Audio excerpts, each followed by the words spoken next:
All right. Okay, we'll be look for something. But we can keep going. It's just that it goes faster. Yep.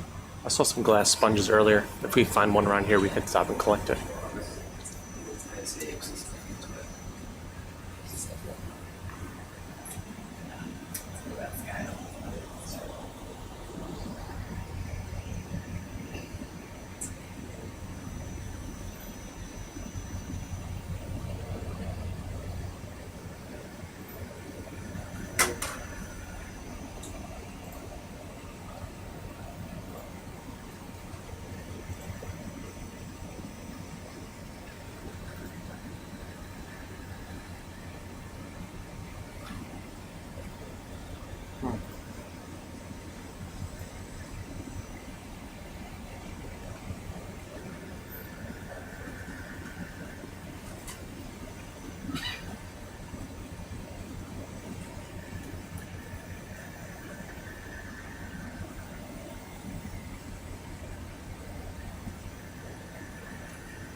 Drop mine off this morning, so hopefully it'll be ready for good enough.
I don't think anyone.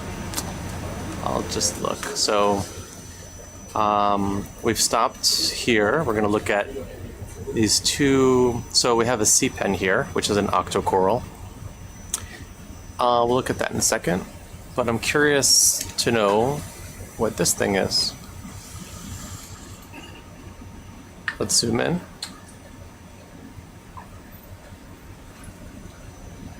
Maybe it's a dead black coral overgrown by something else. Can we focus?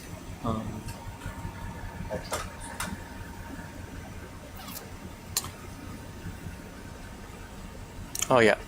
So it looks like a wick black coral that has died and since been overgrown by bryozoans and barnacles. Thank you. So that's cool. Or maybe,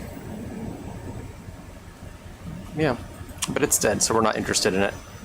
But we are interested in the sea pen, which is below it. So we'll take a good view of it, and then we'll collect it. And we could just collect the top half. The top half. Yeah. So it seems to be about 30 centimeters, something like that. So we'll just look closely at the polyps.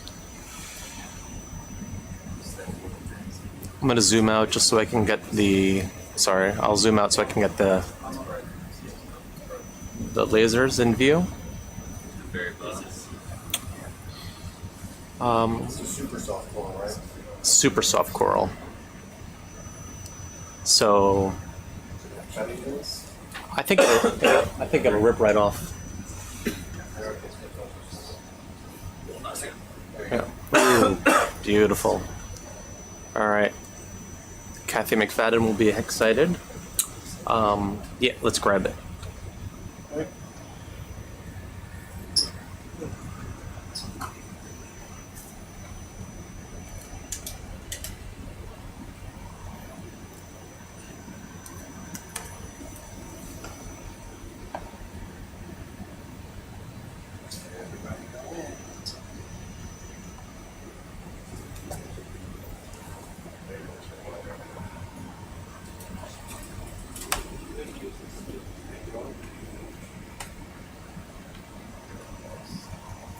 Top half, huh?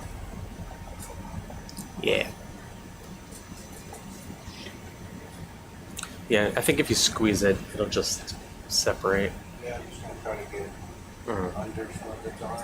Yeah, get the meat of it.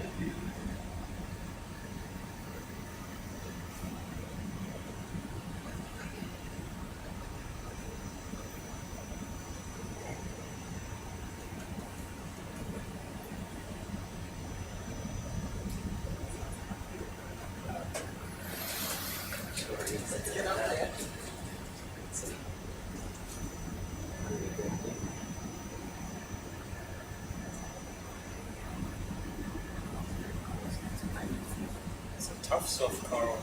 That's the,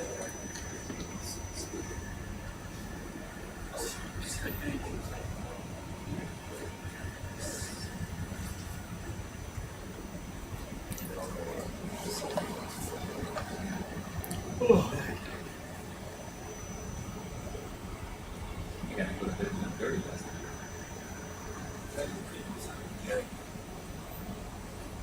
Jeremy, you don't want to take the whole thing. Mhm. You don't want to take the whole thing.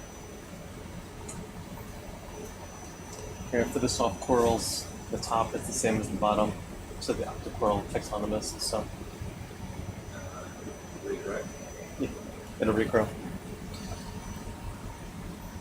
Oh, that's so cool. Yeah. Yeah, we're trying to take just half because we don't need the whole thing to identify the species and to extract its DNA, but it's proving challenging.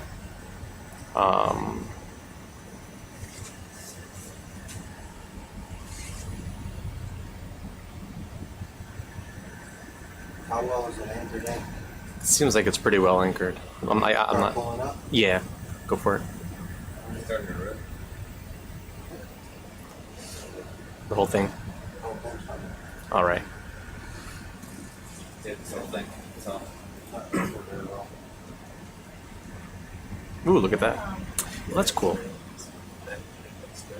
What do you want me to do? Do you want me to try to? You can grab the whole thing. Okay. Yeah.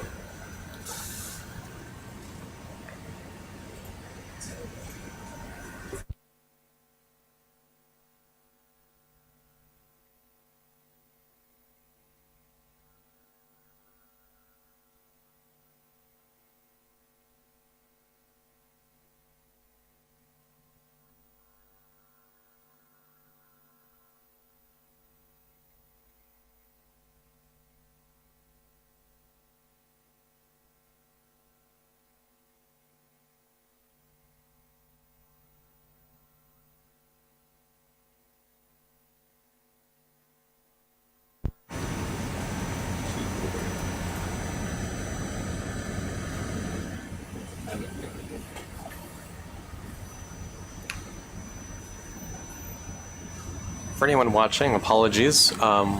We can't seem to see the live stream on Facebook or YouTube, so we just can't see your comments.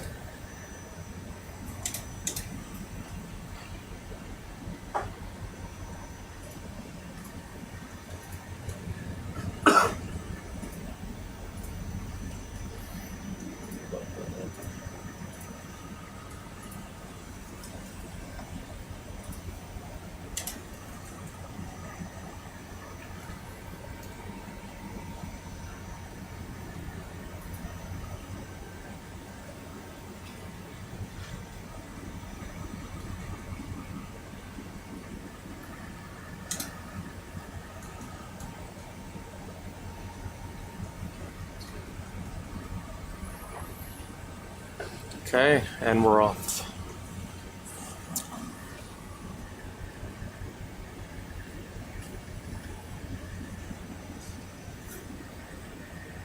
Right? Yep.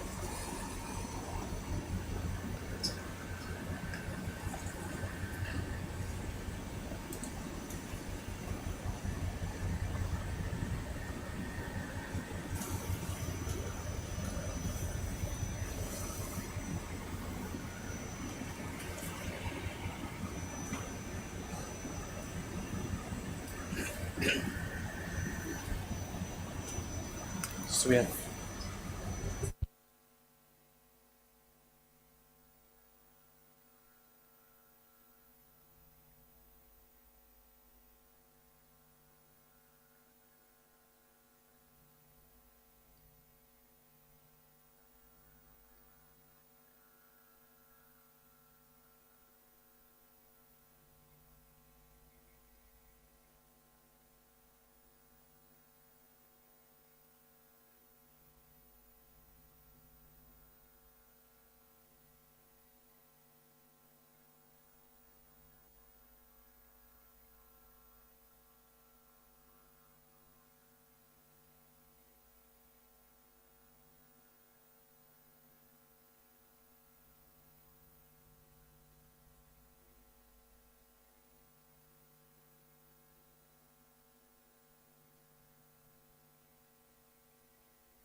Yeah, shrimp, anemone.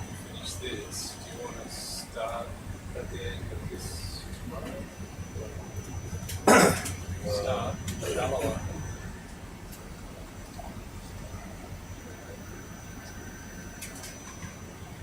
And again, this is another.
All right, we're gonna stop here and look at this beautiful black coral.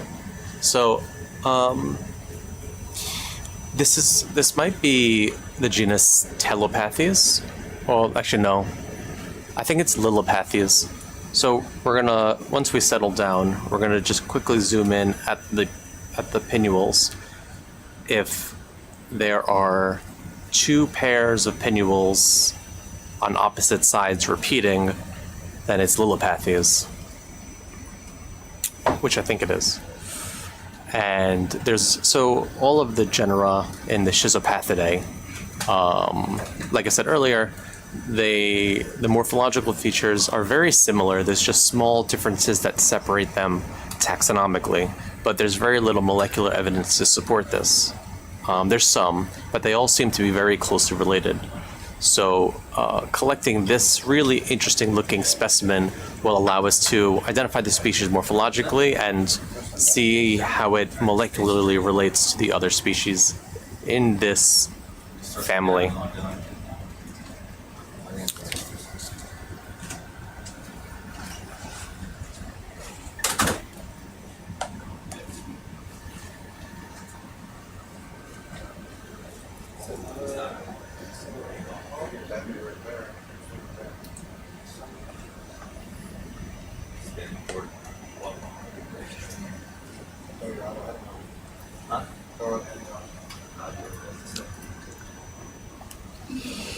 Yeah, so it's really branched, which is interesting because a lot of the genera in this family are unbranched. There's a few branched genera, but it's not. It's odd, I guess, is what I'm trying to say. Yeah, so we'll zoom in. I'm just curious to see how the pinnules. Yeah, so this.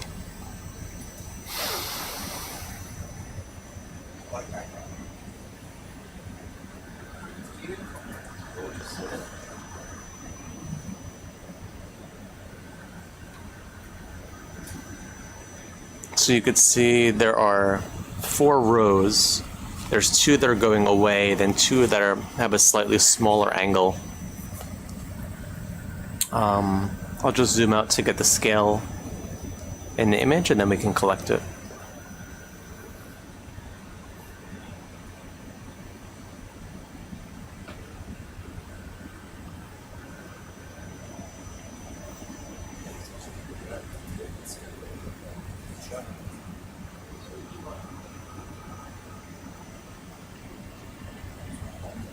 The laser's on.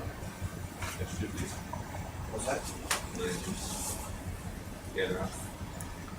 It's like a Look down just a touch. young pine tree that's been Yeah. sprayed by it. You still zoomed in a little bit? Yeah, I'll zoom out a little more. I'm out all the way.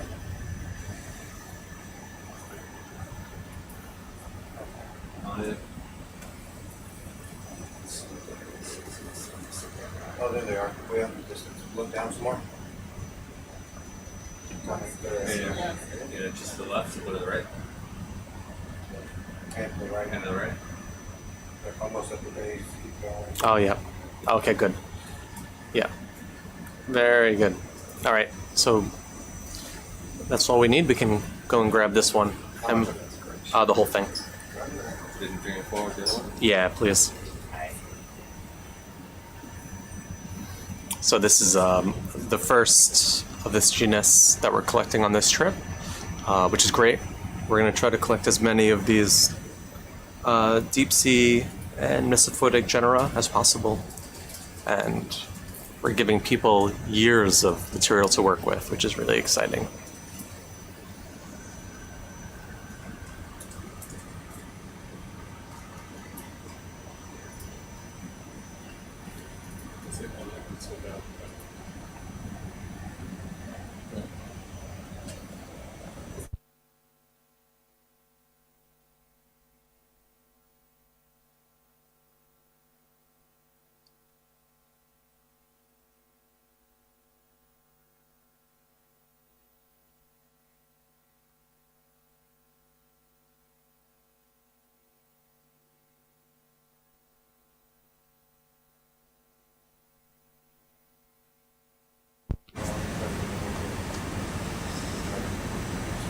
Cut the bottom off. Alright. That's down on page 9.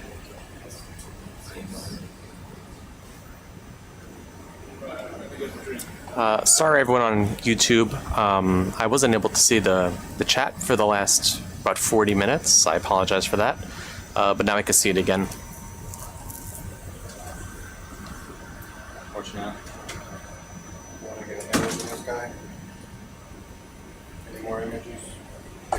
No, that's okay. We can just, Grabbed a bunch of fragrance. yeah, we can toss it in the bin. Okay. Ridiculously large.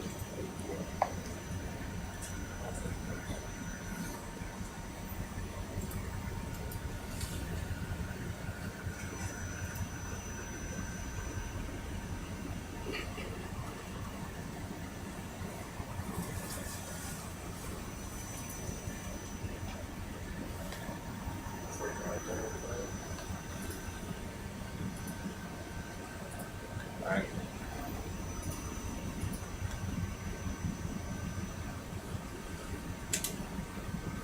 Maybe 14 of them.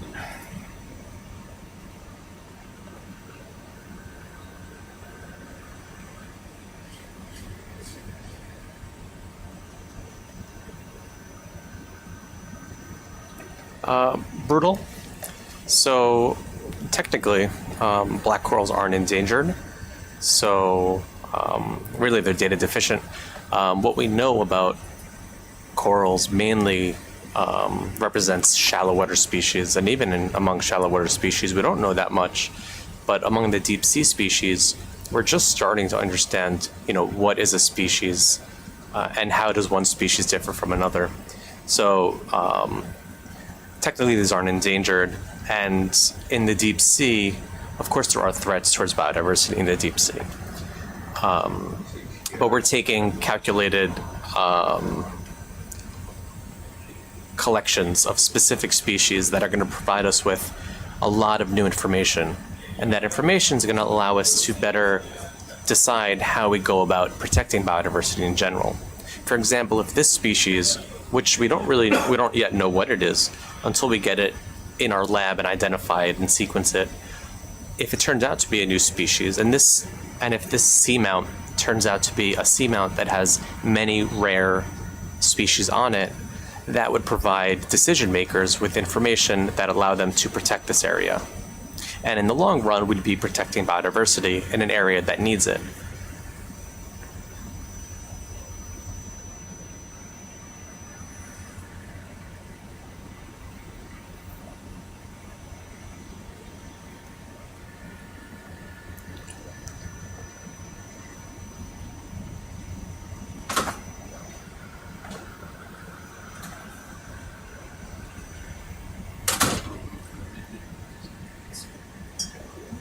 Let's get a crap on with it.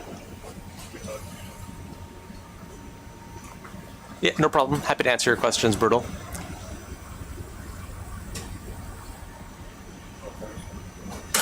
Nooney, you're welcome aboard anytime.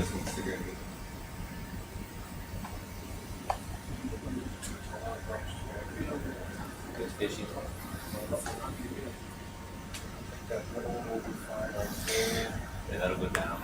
This one over here. Yeah, part of what's intriguing is how oddly branched this coral is. Of course, it makes it really hard for it to fit in a rectangular box. That piece could be fine. That sounds good. It's just this one right here. Yeah, I'm just trying to get that spot.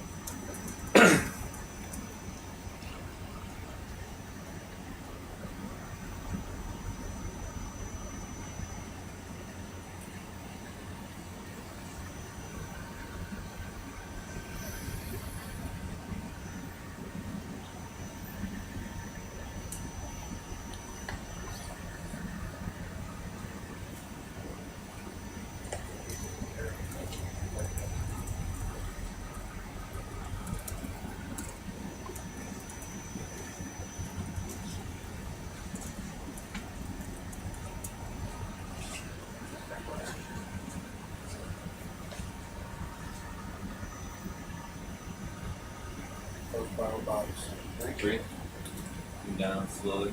Clip your arm a little bit. That's fine. Alright. Go. And Go. got it. We patch it. So it's a good question, actually. how do the cores look when they, ascend over 1,000 meters. Unlike fish, which will vary, their volumes will change as they get shallower, maybe explode.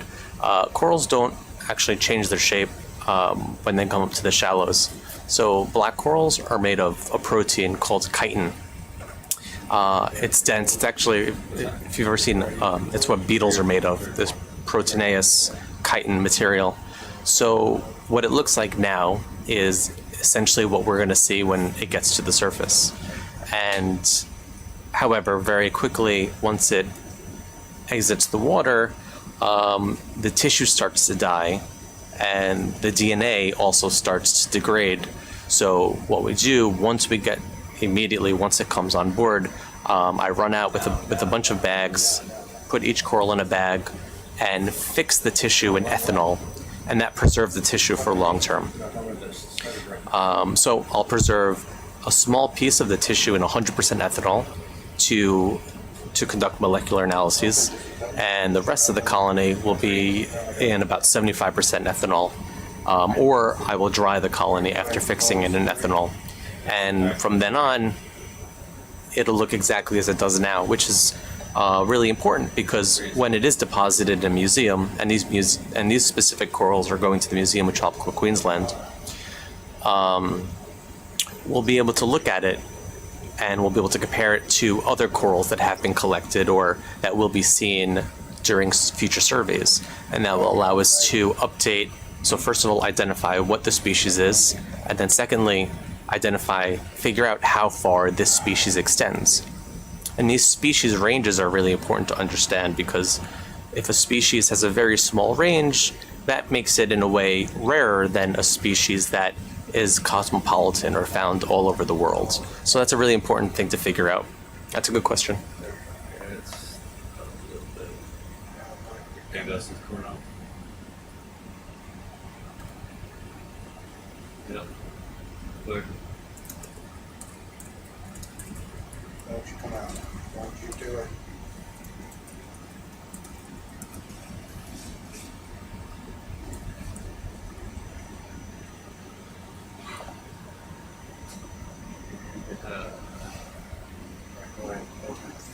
Yeah, so if I couldn't preserve it in ethanol, very quickly the tissue would darken and fall off. It would wither away and die. And yeah, it would mean that we wouldn't get any usable DNA out of the sample. And that's often the case during when it's caught in fishing nets and it's brought on land and eventually it gets to someone who puts it in a museum. So you have some information, but it's not in pristine condition and the DNA has degraded. So it gives us a little bit of information, but specimens like this give us everything we need to understand the species and how it's related to other species.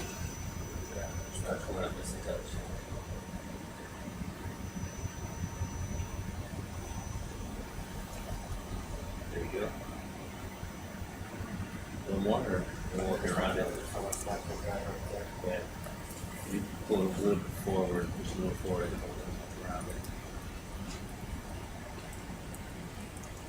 Alright, there you go. You can put the stream up there so you can see the people.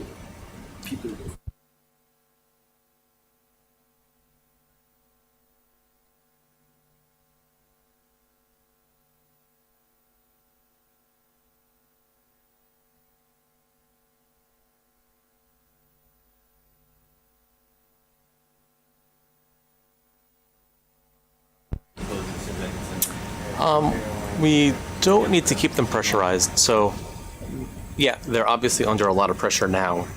And when they come to the surface, obviously the pressure is lower, but it doesn't damage the coral. Alright. I guess because there's no air inside. There's no, like lungs, like fish have that issue where you pull up a fish too fast and it'll kind of implode. But that isn't the case for corals.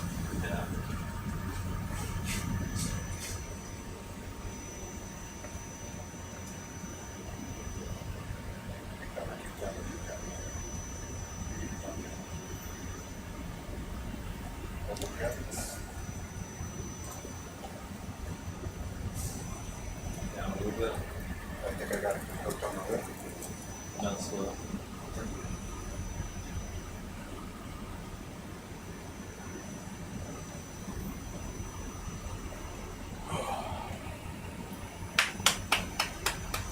And we've gotten our coral. Sorry for the, sorry it took a long time.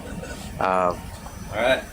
But it's really worth it. This is a really, really important specimen that we've collected.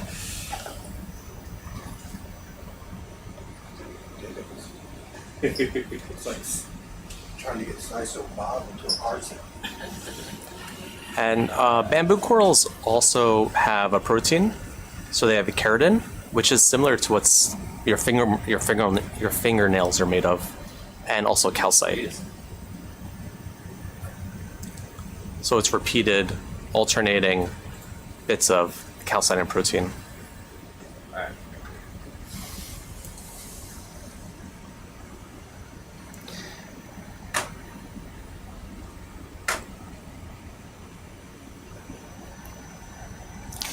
And actually, I could probably stay at this rock for another hour, but we definitely have to get moving. But that is the one.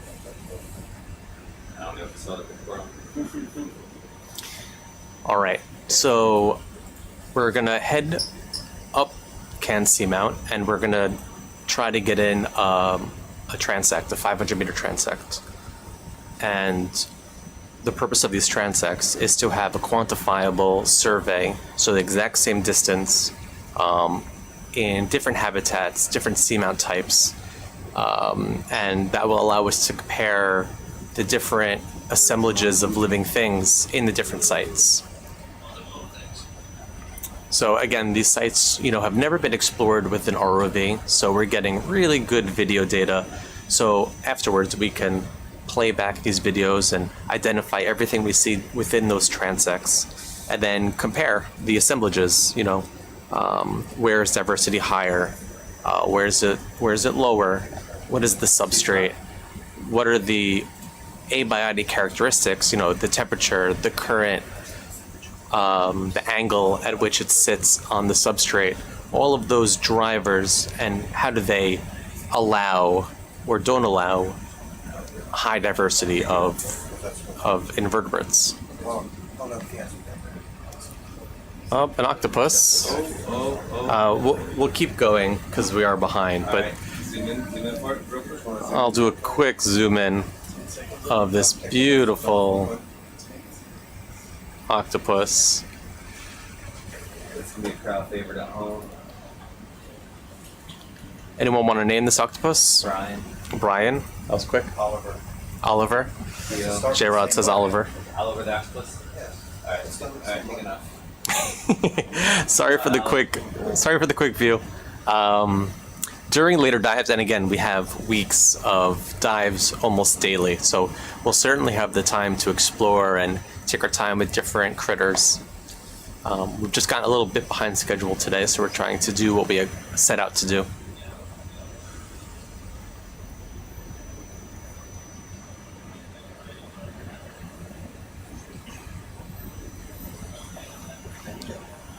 If look at it, you got to look at negative notes.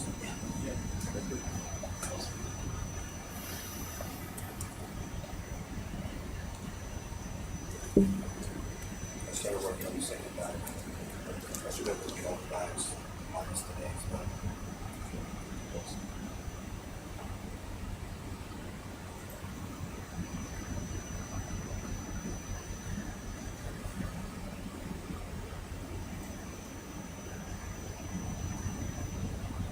Yeah. It's fine.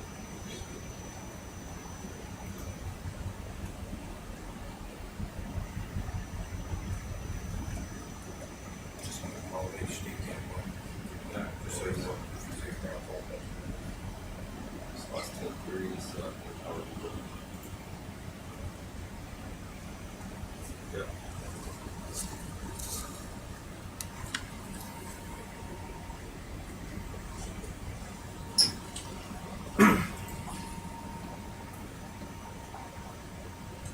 Gary, how often do you get offshore?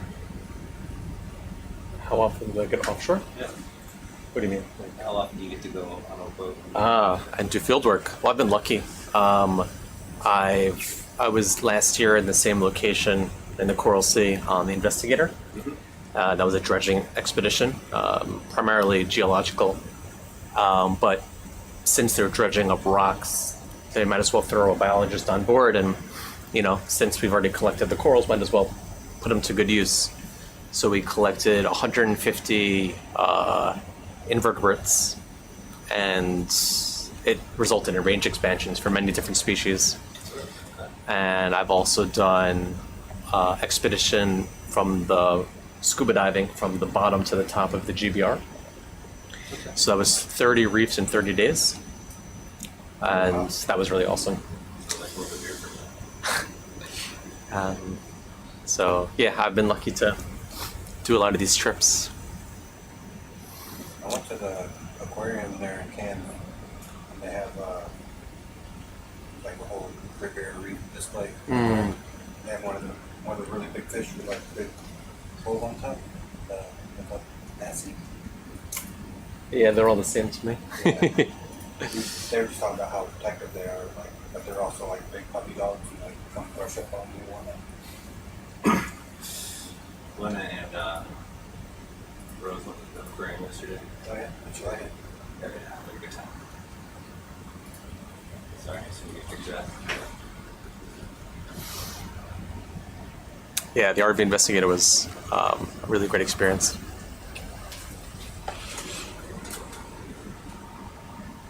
Where's the spot you really want to go? Oh, well, I would love to get over to Papua New Guinea.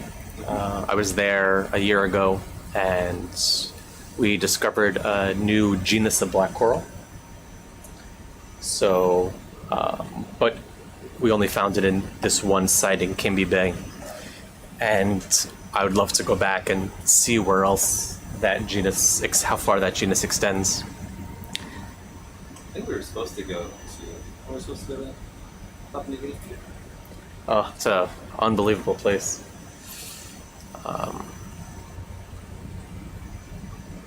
Yeah, the new genus was actually just published 2 days ago.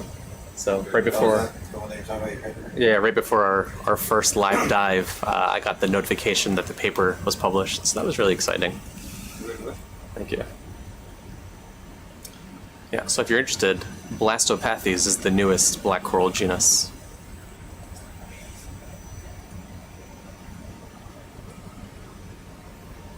Section of barrenness coming up. Scoot along a little fast. Once the octopus jumps out of it. There's some rocks off to your left. Yeah. Off to your right.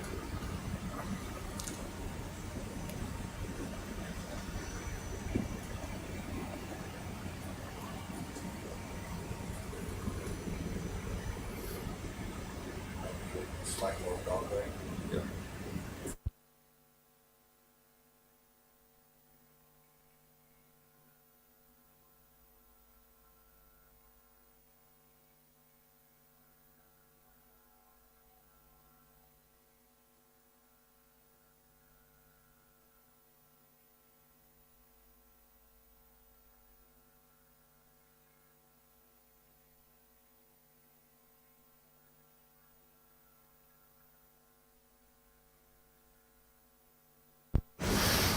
Yes, thank you, Nui. I thought it was a great name also. It refers to,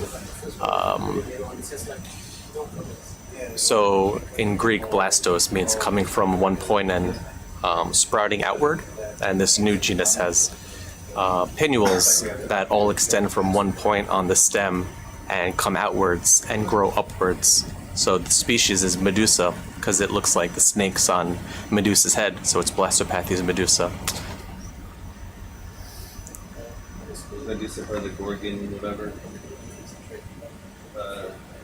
Corals. Oh, looks like a glass sponge. Actually, really cool looking glass sponge. How are we doing with the ship? It's getting behind us again. Should stop and collect this beautiful glass sponge? You're the boss. You're sitting in the boss chair. You can do whatever you want to do. All right, let's do that. So here's a glass sponge. These are really important to collect on dives like this because although we've collected many of them opportunistically during dredges, often during the dredges they get broken up and destroyed, and it's hard to tell what they actually looked like when they were alive. So we're going to look up at this guy. Oh, beautiful. It's nice with the black background behind it.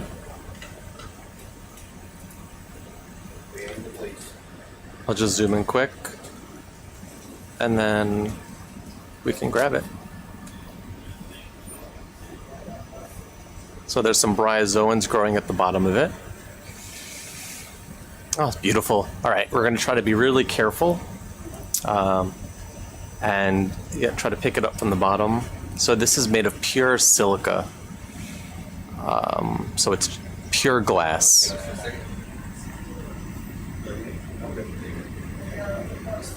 Yeah, it's not soft like a sponge. It's extremely hard, and it can even be very heavy when there's water inside of the glass sponge. When I was with Rob Beeman on The Investigator last year, we collected these big glass sponges, and they were so heavy for their size. But after a day or two, we picked up the same glass sponge, and it was weightless. So it was holding so much water in the spicules, in these really fine, densely packed spicules, that once the water evaporated, what was left was just this glass, and it's afterwards really lightweight. So very interesting. And Merrick Ekins at the Queensland Museum is working on these glass sponges, and we'll be thrilled to have this specimen. As if he were here, he would say that he had never seen one perfectly preserved before, so this trip is an amazing opportunity for him to get a really good specimen. It's just nice to see Perfect. a Yeah, well, no, well, I mean, these glass sponges are so interesting. I agree. They're, I mean, something made of pure silica, you know, it's pretty unreal. And they're very diverse.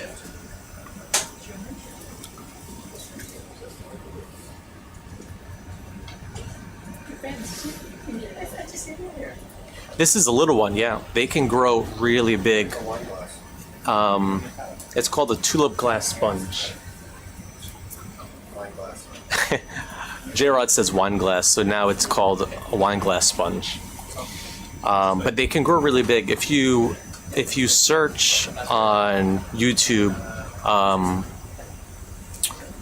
something related to glass sponges in the deep, there's this really amazing video of this seemingly alien world of thousands of glass sponges that are all really, really tall and dense, and it looks like something out of Dr. Seuss. It's really amazing.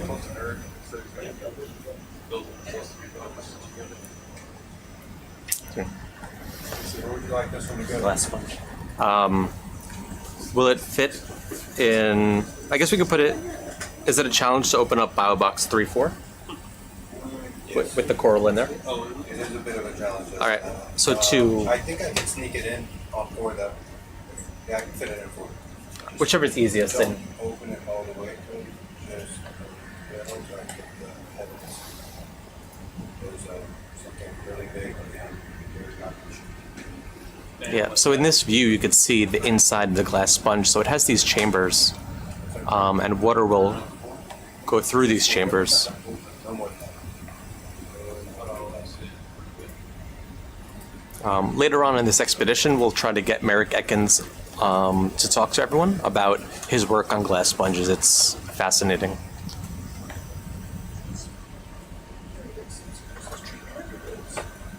Is the stope part of the spout? Yeah. Yeah, and there's little bryozoans growing on it. Yeah, that's great. You have the base, we have the whole thing. It's fantastic.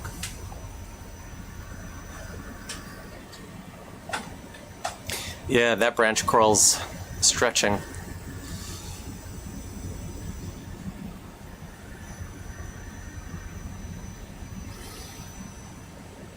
Fantastic.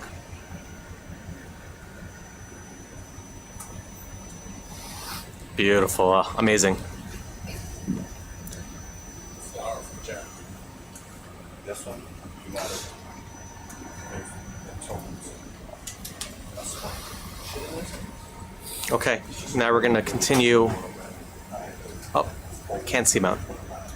It's ready to try that out. What's that? How's that called? Is it stay alive?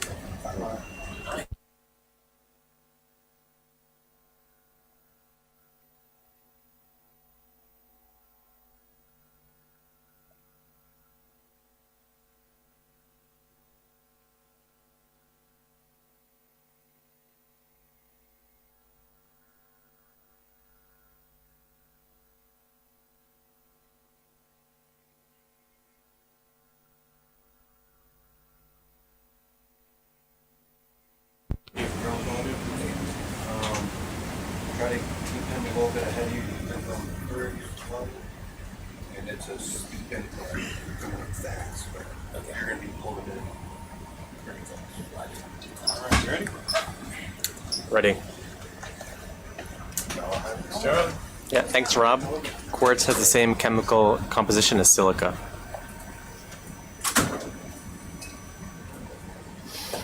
Rob, you're gonna really enjoy these glass sponges when you get on. They're beautiful.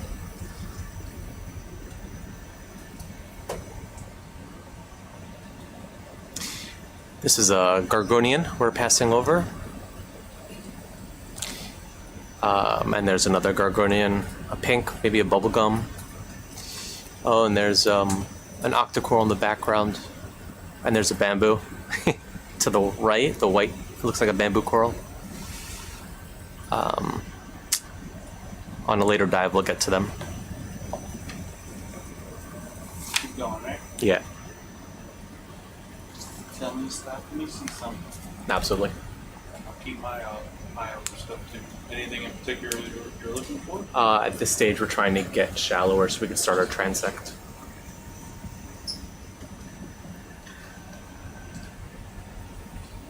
So it looks like another sea pen.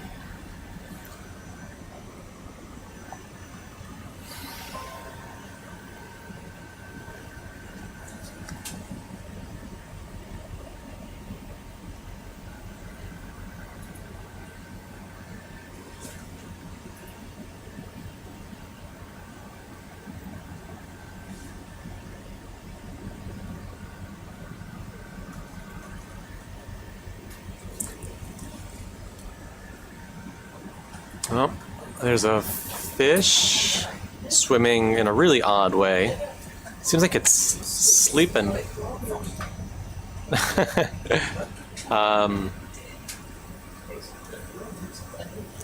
Well, we don't want to wake it up if it's sleeping.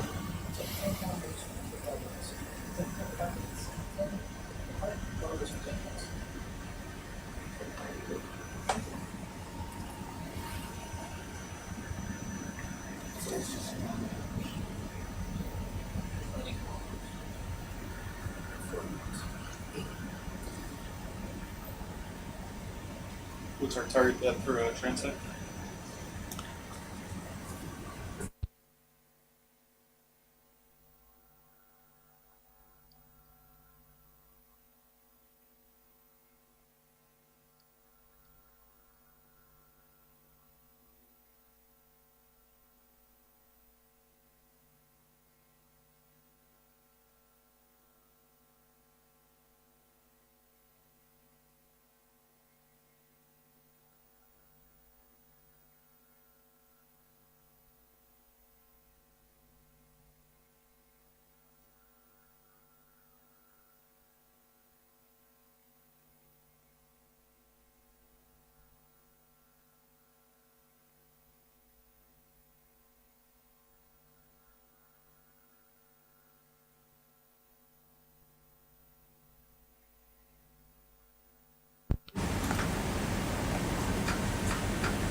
Rich, you just updated your position.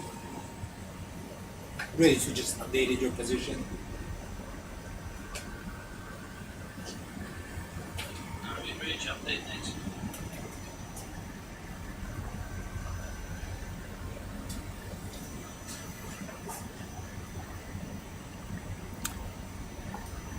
All right.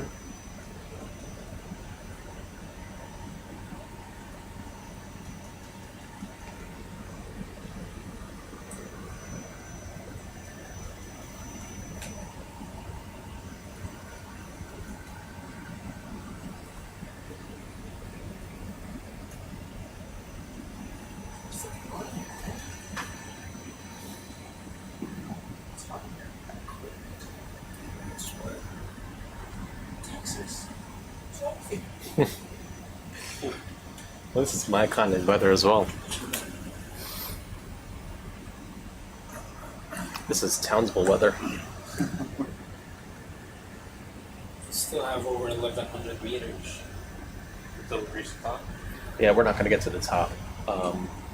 So as soon as we get some elevation, we're going to start our transect.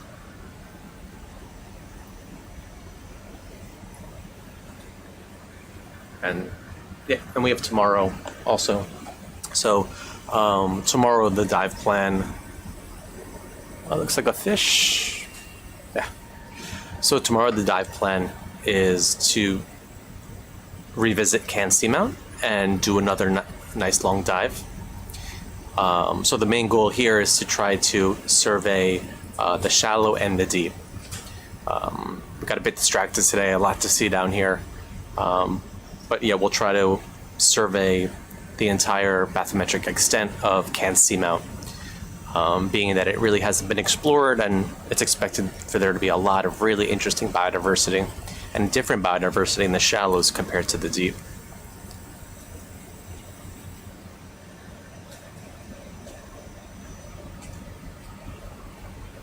Yeah, we're starting to see some fish. I hope there's some fish people on Facebook or YouTube that could help us.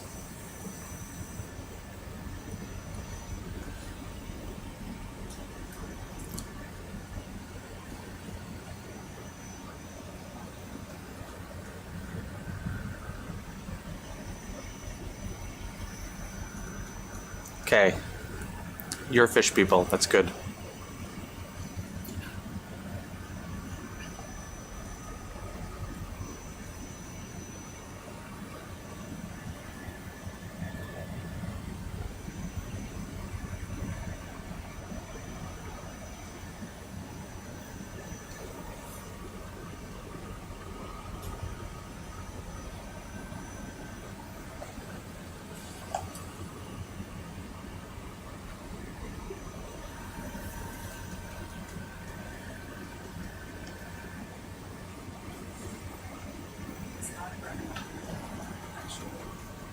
Yes.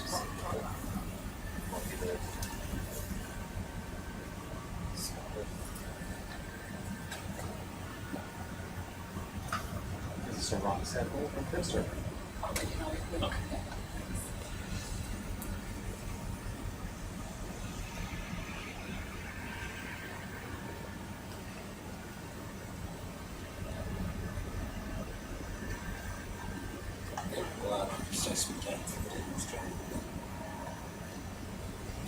So we're starting to see a bit more of a slope forming and these slates of rock formations.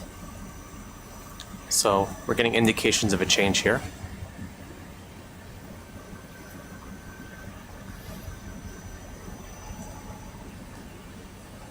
I'm gonna ask Dr. Brennan. I was asking Cody, do you guys have a lot of sun spaghetti? No, but we have a fair bit, but sort of lower level. So we're right at the middle of it. Yeah, we should see some sea cucumbers.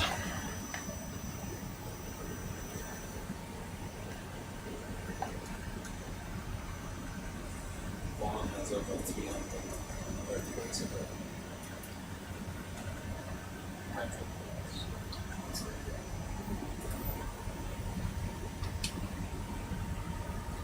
edges. Is there anything Then it looks like we're on geology proper.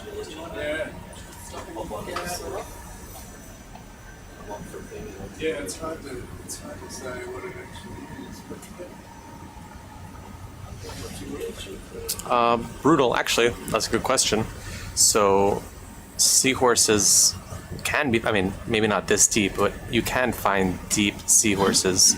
And there's a chance that we can find pygmy seahorses during the shallower portions of these expeditions. So they're really hard to see. They're really small, just a few millimeters in height. But when we see the associated soft coral, we can look for seahorses.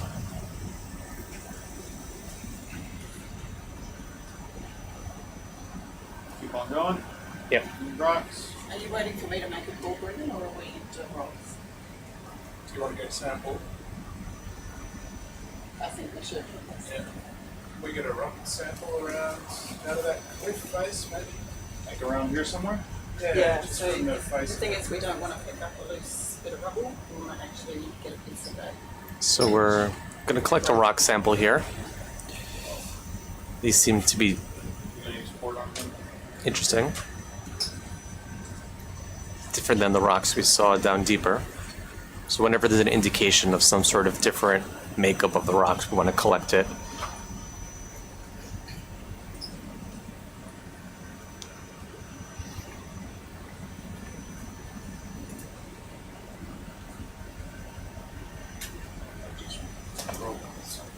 Can we go around the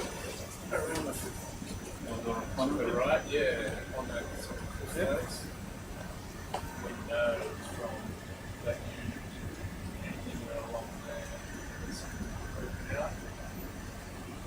Want to go there?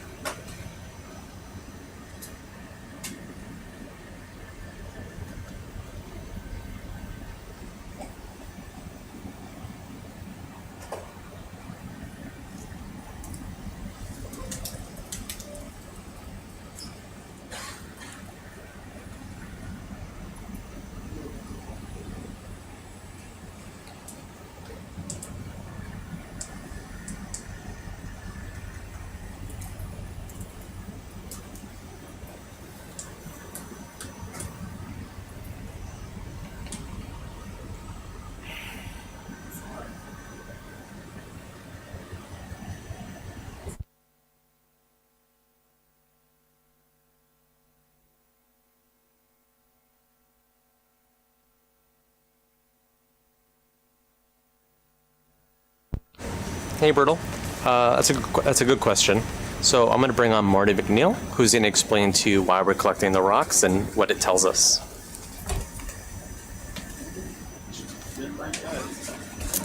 Thanks, Jeremy. Hi, my name's Marty McNeil, and I'm on the expedition as part of the geological sampling team. The reason why we're interested in the rocks here is because we're really trying to better understand exactly what the nature of Cairns Seamount actually is and determine, is it based on a remnant volcanic base or is it a remnant fossilised reef? And so we can get a good idea from the video pictures, but we really can't tell for sure until we collect some rock samples and we can cut them open and have a good look. So that's part of the reason why we're interested in the geology. And another reason why we're interested in the geology is because the geology helps to really controls the substrates of these habitats. So is it a hard rocky substrate or is it a soft sandy substrate? That will sort of form what we call the geomorphology, and that kind of, I guess, forms the basis of the benthic communities that will inhabit these environments. So certain communities will favour a hard substrate and other communities will favour a soft substrate. So when we're doing a biodiversity survey, I guess the underlying geology is as much a part of the habitat. So what's really great about this particular voyage that we're doing on RV Falkor out here on the Queensland Plateau is that we've got such a multidisciplinary group of scientists both here on board the ship and also onshore back at home. We've got a whole bunch of scientists that are sitting onshore that are participating in the voyage with us. I'm sure they're all at home watching their live feed right now and are assisting us, I think, in box 1B. Yep, so we were just talking about which box we're going to put this rock in so that we don't stick it on top of all the lovely corals and sponges that we've collected.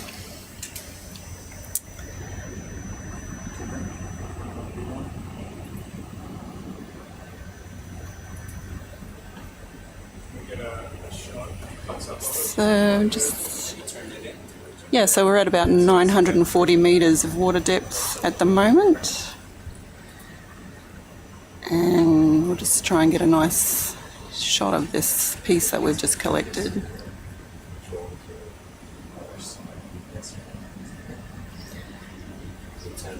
So it's looking like it's looking like this is limestone. So that's telling us that the rock formation that we're looking at the moment was part of the coral reef at some time in the geological past.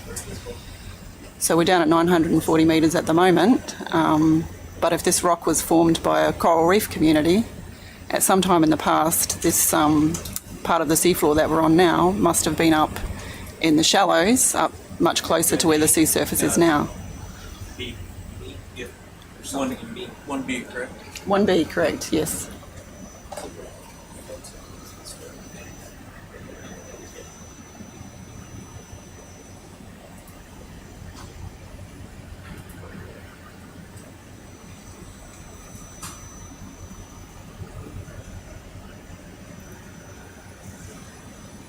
So when we get back on shore at the end of the voyage, all the rocks and the sediment samples, at the start of the dive we collected a push core of the sediment that was on the seabed. So these samples will all come back to the lab with us. For the rocks, we'll cut them open. We'll make them into thin sections, which is, we can look at it under the microscope. We can do geochemical analysis on the chemical composition of the rocks.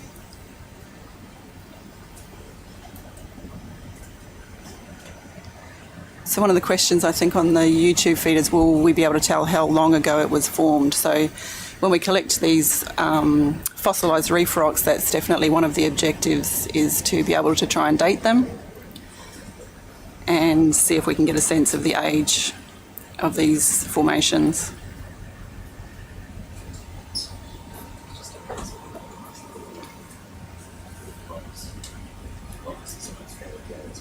Cool, great, thank you.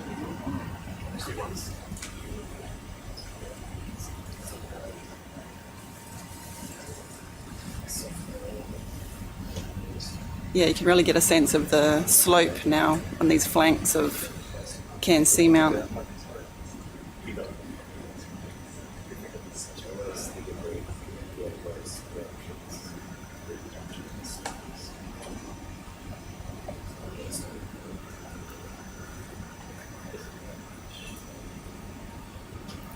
So we are diving today on the northeastern side of the flank of Cairns Seamount. We had a number of different target transects that we could have selected today, and the reason why we chose this side was for another one of our principal investigators who's involved in the voyage is doing plankton surveys, and so before we went on the live stream, we actually did quite a long slow descent down through the water column where we were recording all the plankton in the midwater in the water column. And so we chose this side of the seamount because that was optimising the direction of the flow of the currents around this side of the seamount, and that was optimal for that midwater plankton survey. So we achieved that objective today, which was really fantastic, very successful.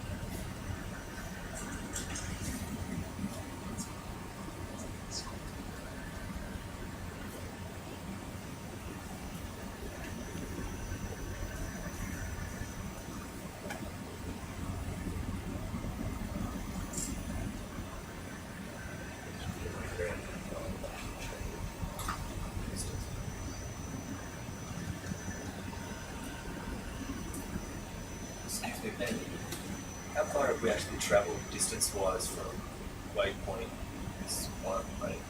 Waypoint 1. Yeah.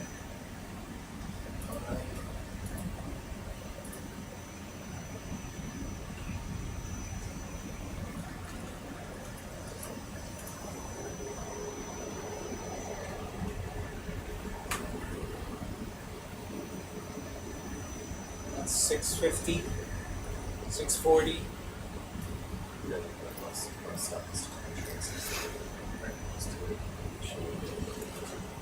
We're going to start our 500 meter transect.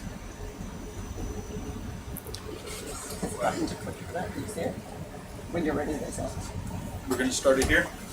Yeah, here is as good as any. Do you want me to start at waypoint 4? It's about 20 meters away.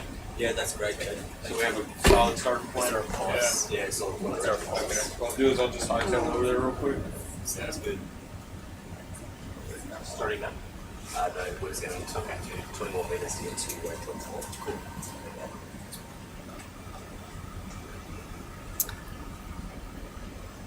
So if you've just joined us, you're with RV Falcor, ROV Sebastian. We're diving on the northeastern side of Cairns Seamount. And we're doing a biodiversity and geological survey out here on the Queensland Plateau in the Coral Sea.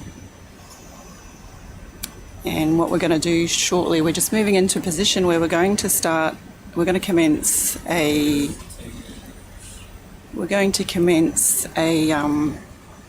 500 metre benthic transect where we're doing a standardised survey at a fixed altitude and a fixed speed, and we'll be just cruising along that transect and imaging the seafloor. So we probably won't be stopping unless we see something really amazing. Just make a note over there. Starting waypoint 4. And the reason why we're doing that is, again, because we're collaborating with a bunch of other scientists from all sorts of universities and organisations that are collaborating together. And what we want to be able to do is compare these 500 metre benthic survey transects between locations, between sites.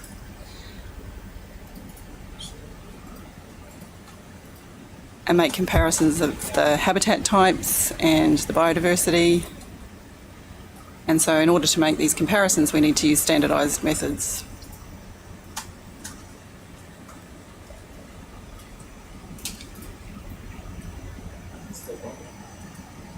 Just wait for the ship to.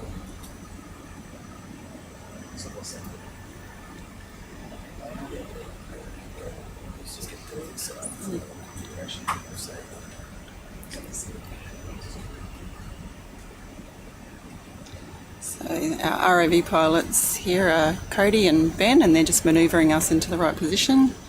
And we need to sit here and be in the right position relative to the ship on the surface, because we are tethered to the ship. So although we're 880 metres below the sea surface, the ROV pilots are in constant communication with the ship on the bridge and making sure that we're not getting tangled up or... Bridge. We just updated your position.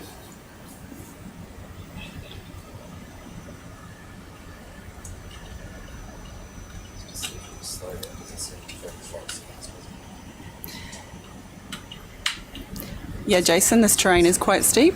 We're on the edge of a seamount.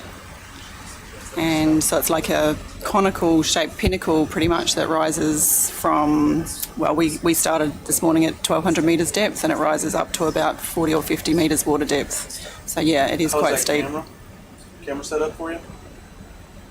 I think that's pretty good, Cody. It's good. I got the lighting how it should be, so Yeah. we're good there. We're gonna wait for about a few more seconds for the ship to get a little bit ahead, Yeah.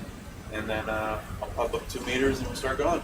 Sounds good. I'll give you a shot when I start it. Thank you, Cody. We need to put marker out. Just marker just waypoint 4. Just prepare your marker to the pallet.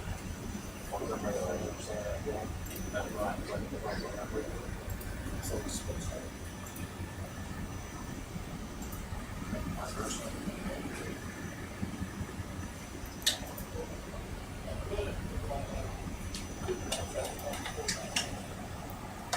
So the reason we're just pausing here for a minute is we're just waiting for the ship to get into the right position relative to ROV Sebastian. Hey, Eric, just want to let you know we're going to start a 500 meter. Yeah. We're going to start a 500 meter transect, and we'll constantly be going, so we'll just update your waypoint point. All right, thanks for that information. Slowly to the first point.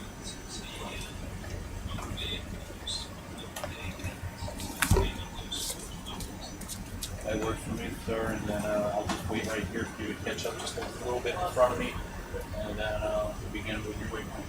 All right, thank you. Thanks, sir.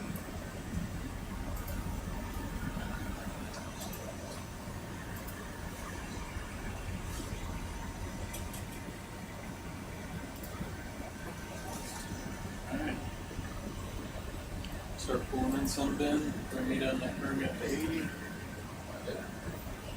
This big one.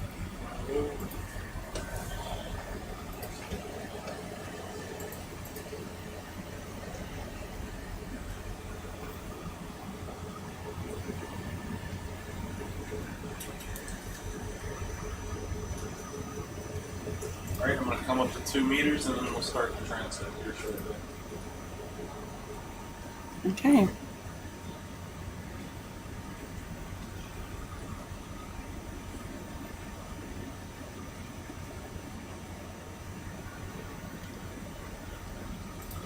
So I've got a question on the live chat on the YouTube asking what sort of information are we That's 2 collecting meters other up, than the we'll start visuals. transecting. So on this particular operation that we're doing right now, we're collecting the video and for a 500 meter transect, and then after the cruise back on shore, the video will get interrogated and we'll quantify the different habitats and different biota that are observed.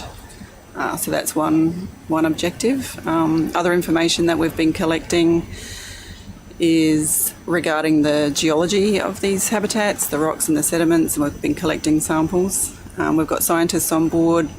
They're affiliated with the Queensland Museum, and they are collecting samples of soft corals and hard corals, black corals and sponges. Oh, there's a nautilus shell on the bottom there.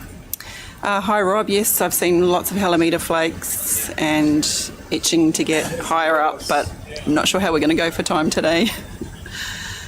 Do you want to see it real quick? So other information that we collect is we collect data about the water column, so temperature and salinity. That all gets measured by the instruments that are on the ship. We're also doing a lot of mapping, so the ship has acoustic sonars, multi-beam echo sounders that sort of image the seafloor. And so what we do is we're doing a lot of mapping out here on the Queensland Plateau, filling in a lot of gaps that hadn't previously been mapped. And when we come to these sites that we want to survey in detail and come close in with ROV Sebastian, we do more mapping at as high resolution as we possibly can so that we have a good understanding of what the substrate is likely to be for when we deploy the ROV Sebastian. And we also have an AUV on board, which is an autonomous underwater vehicle. And so it flies its missions untethered. And so in order to do that, we need to have a really good understanding of, are there lots of caves or ledges that it might get caught up on, because we definitely want to avoid that.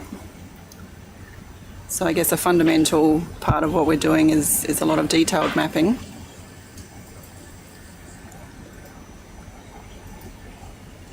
So quite a lot of debris here. This is likely all rubble that has fallen down the slope from higher up above. So above us, at the top of the seamount, is a reef. And the currents here are quite strong, so a lot of this debris and rubble will be coming down slope from higher up above. Temperature, yep, temperature. So currently right now it's 5 degrees Celsius. And we're at 870 metres.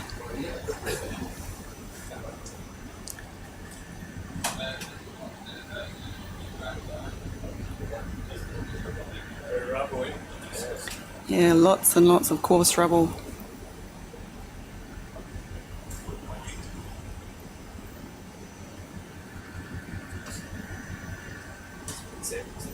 Wow.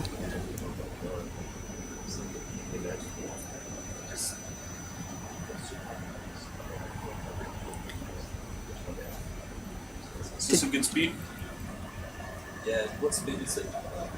This is roughly Did you see a Nautilus shovel, Rob, or a live Nautilus? I didn't see it.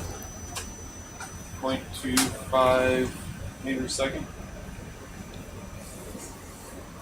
Yeah, we've been probably to Go to the faster. 0.3, yeah. Now my altitude's gonna stay around 3, but I know, because it's done a lot of this, right? yeah, yeah, it's that's jumping everywhere. So I'm just trying to keep a certain view sure. in place. The ends are between 8.8 and 8.9.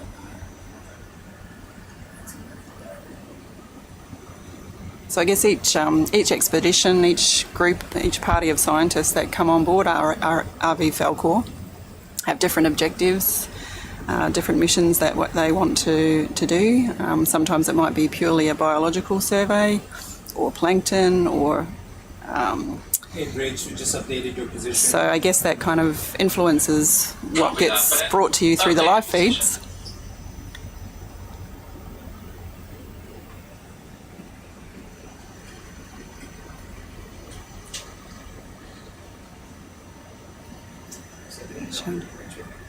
Oh, I can.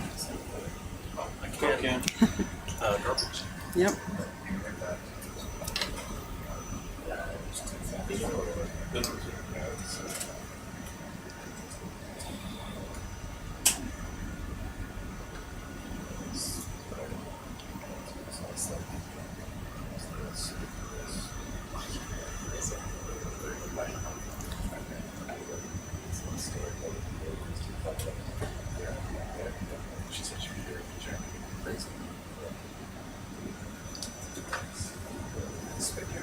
So we've just, been coming over a debris field of really coarse rubble.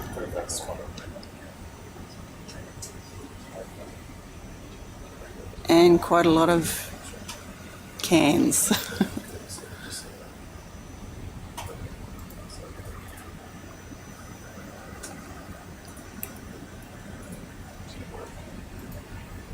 Oh, fish.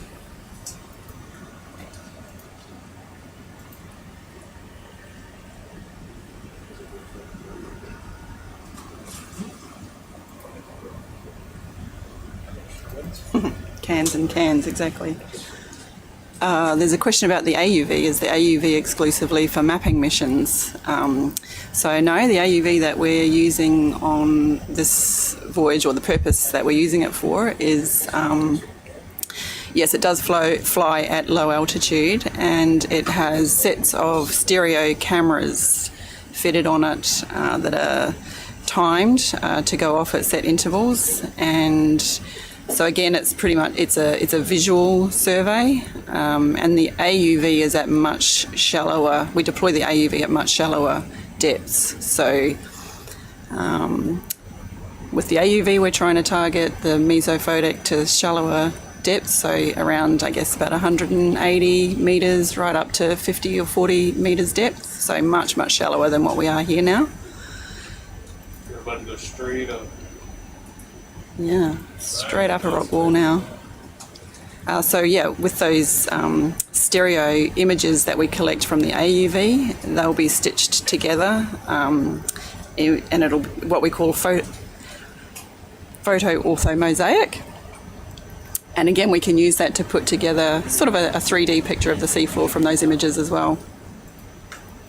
And again, those images will be queried by ecologists and biologists, and they will quantify the biodiversity from those transects. So in terms of what the habitat is and what's the biota that are the communities that are living in those habitats.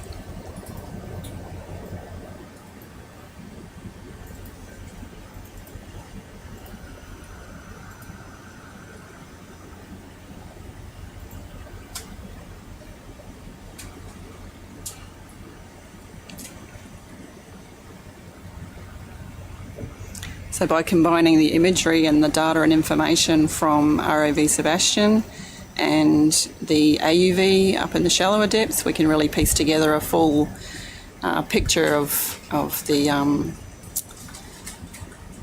different habitats from the deep to the shallow and connect those up, which, you know, is a real challenge. It's something that we can only do with technology and equipment like ROV Sebastian. So out here on these reefs and seamounts in the Coral Sea, out on the Queensland Plateau, they're quite underexplored. Is that a good speed there? Yeah, that's a good. Thanks, man.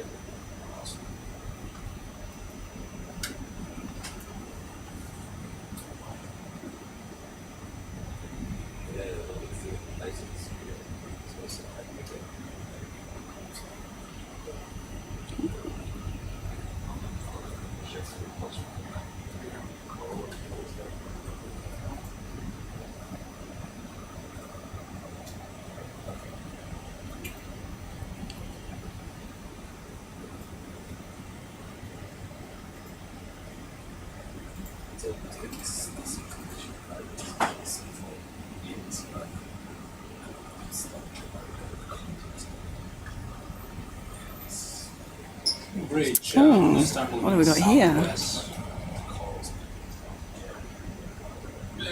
Shrimp of some sort.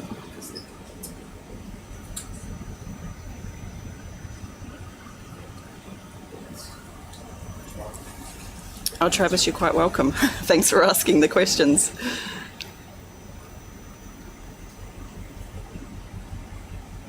It's really great for us to get a sense of the curiosity of the people at home that are watching on the live feed.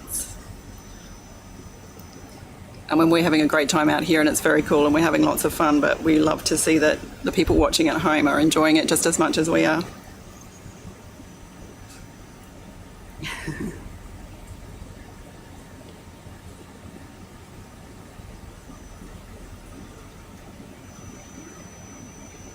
So there's a comment on the YouTube from Rob Beeman, who's worked with the AUV team that we have on the ship at the moment and worked with that same AUV, and he's just commented there's a story about how the Sirius AUV was nearly lost on a previous expedition when it flew into a cave at another location on the Great Barrier Reef at about 50 metres depth. So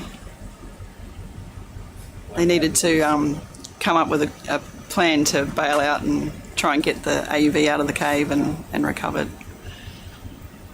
Alright, I'm just going to slow down for a bit and let the ship catch up. I'm going to continue to transect if that's okay. Of course. Thanks, man.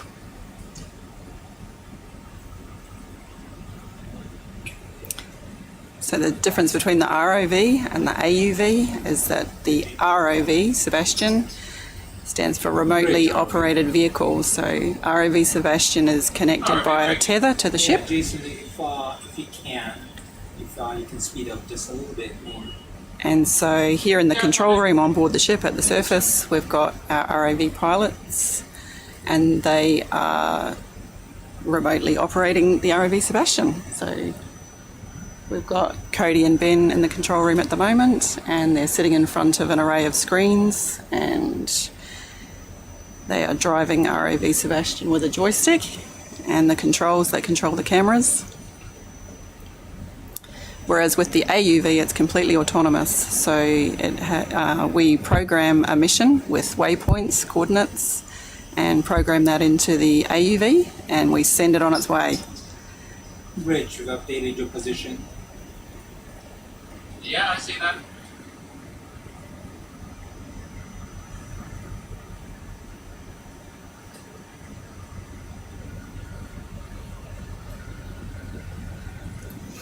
And we cross our fingers and hope that the AUV comes back to the end waypoint at the end, at the surface, and then we recover it and bring it back on board the ship.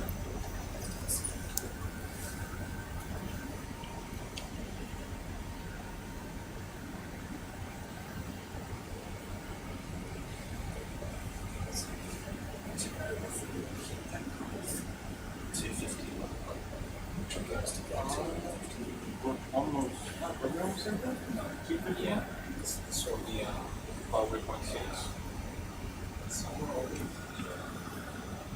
think we just did 150. Just did that after this. Can't remember what the distance is between. Yeah, something that you used to.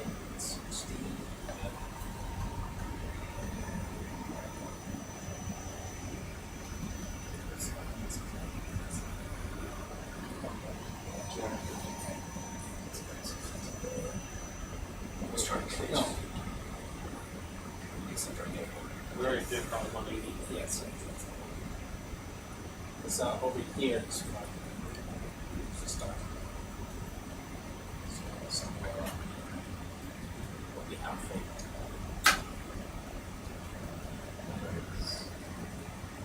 It's just more like this start. So you really get a sense of the slope, the steep slope of this side flank of Cairns Seamount. We're making our way up. We started our dive this morning at 1,200 metres depth. We're coming up now to 760 metres. I went up quick, Yeah. really fast.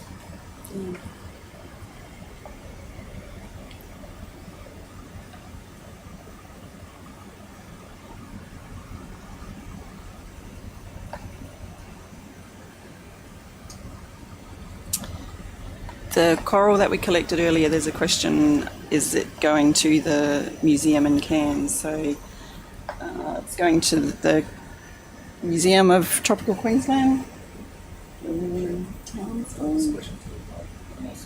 Your museum, Townsville, Cairns? Townsville, yep. It's going to Townsville.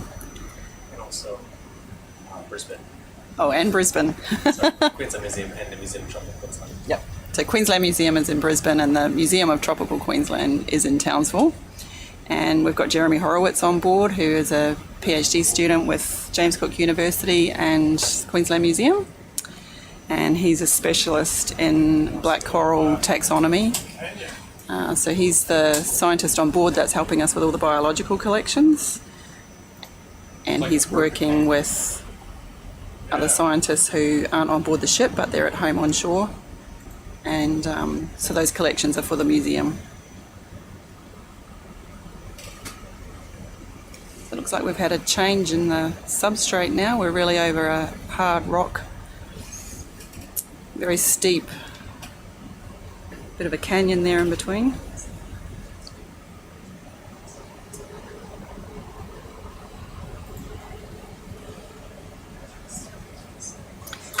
So the question about do we loan out to other museums around the world later on. So I'll try and answer that, but I'm not one of the biologists or taxonomists, but my understanding is yes, all of that material that goes into museum collections is shared and made available to other scientists that may want to work on that family or that genus.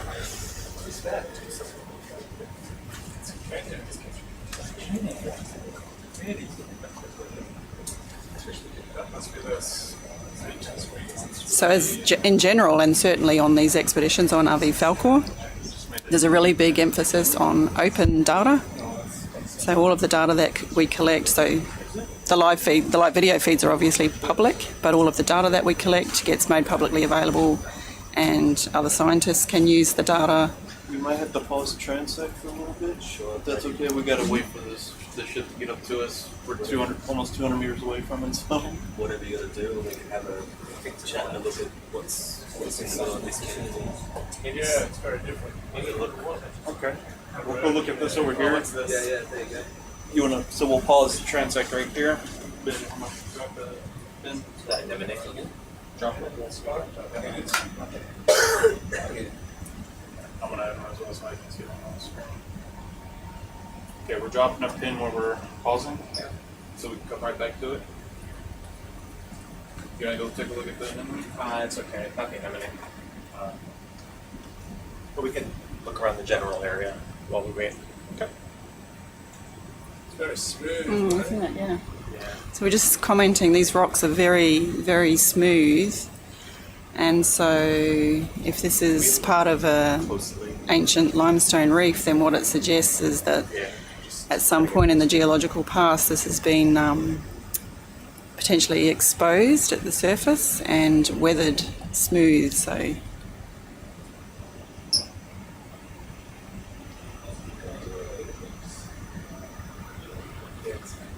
think we're zooming in on a little anemone here.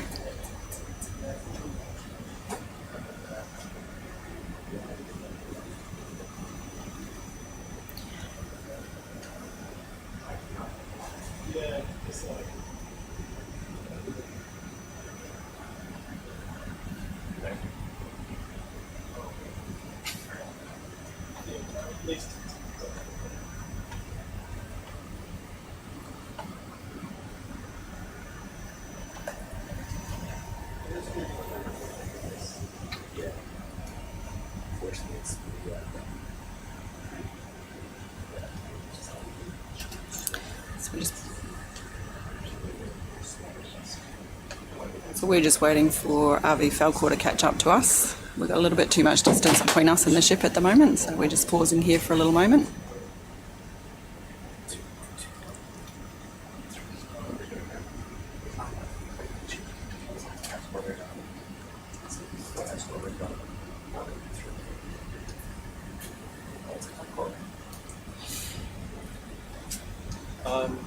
Do you want to? How long do we have to wait, do you reckon? This week, Alright, we'll just hold on. We'll just wait. We've got a little cup coral on the top right there, and I can't say I know what the other organism is, but I'm going to guess at some kind of echinoderm. But if anyone knows, they can be sure to let us know in the comments. And the little wiggly trails that we can see on the rocks there would be feeding trails from organisms that are moving along on the rock surface and feeding off of the detritus and particles that get caught up in the sediment on the rock surface.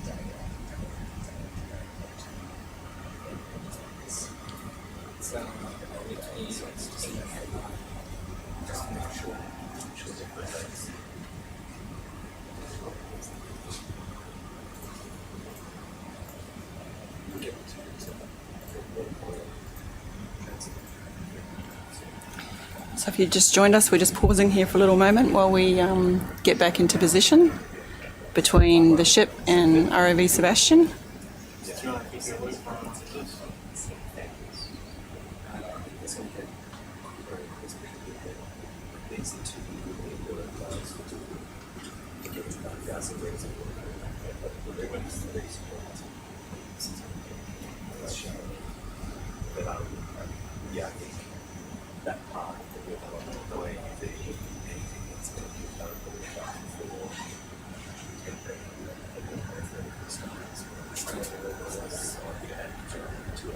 Alright, Ben, you want to keep it moving? Alright, I'll let you know when we get back to that marker and we'll start the transect again. Thank you. Fix the cameras. Okay, we're just about ready to pick up our transect again. In a moment, the pilots are going to manoeuvre ROV Sebastian back to the point where we left off. And then we'll pick up our transect again and keep moving up this slope of Cairns Seamount, up this side flank. Rich, we just updated your position. Updated position.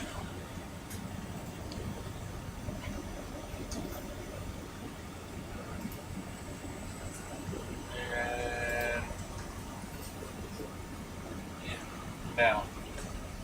Back on transect. Thank you.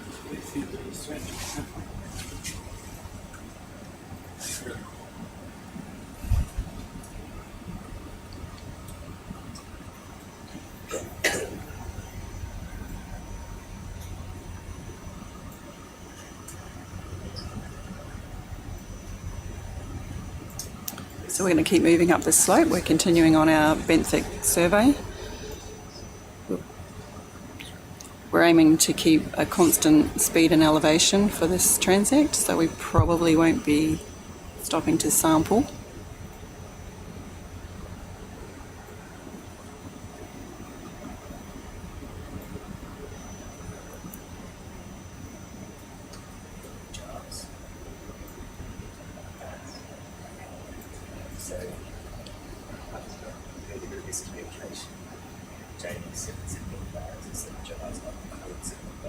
Very interesting little gully that we're happened upon here that we're following up the side of the seamount.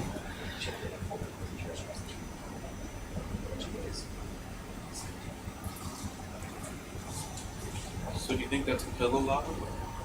No, we think Really? That's one. So you get sand wall and some sand. That's some strong current that's going to come through there and smooth I that know, out. yeah.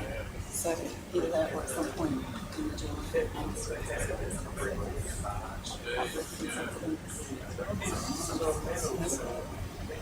That does look like pillow lava. It does. Yeah, that's great. Yeah, type questions. Some sort of sentence what happens on land, you know? Channelization.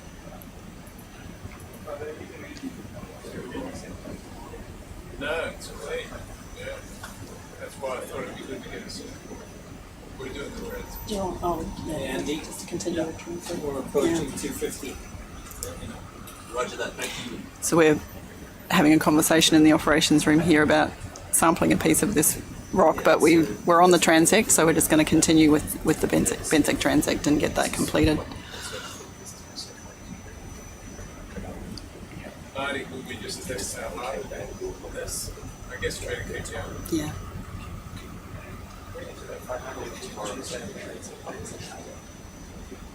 It's different mythology. Starting to come up fast now. It'll be really hard, so it's going to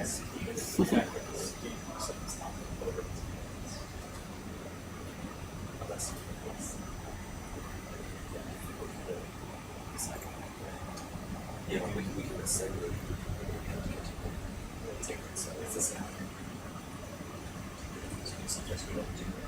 I suggest we stick to whatever you do. So we're going to demonstrate it. The second one.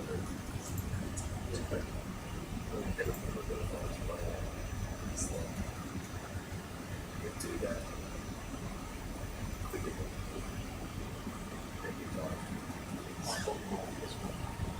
What's the transect done? How much to explore? Yeah, well.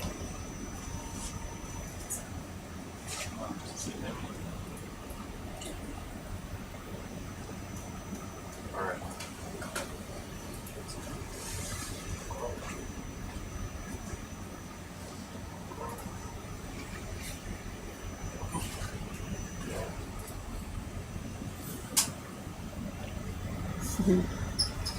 Ridge, you just updated your position. In position.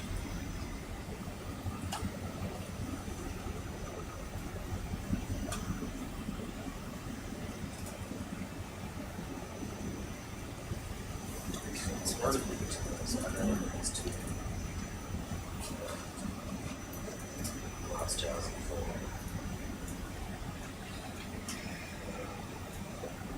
This later in age, it's the late 2004.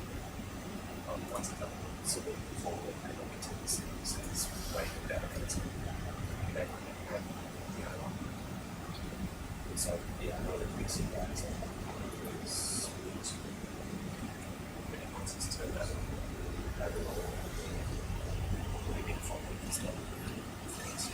started something really happening. And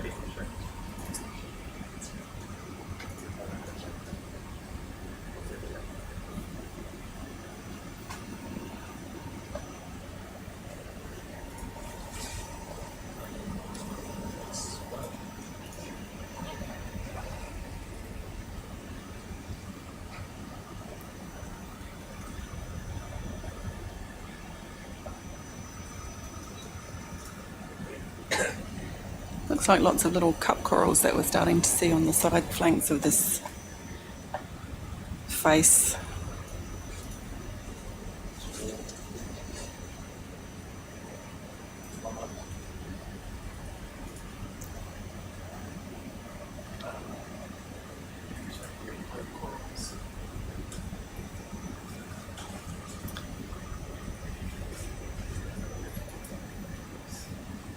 Here we go. So we're at 680 metres water depth now. Still pretty cold down here. The temperature is 6.5 degrees Celsius.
Rich, you just updated your position. Ready position.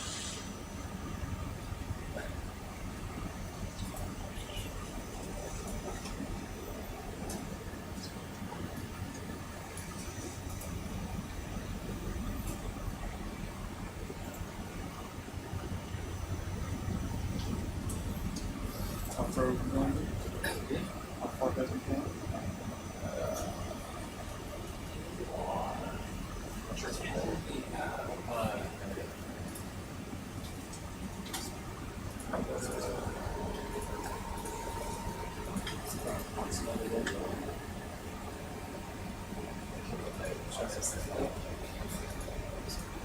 About 70, 80 meters. 70, 80 meters. Before you reach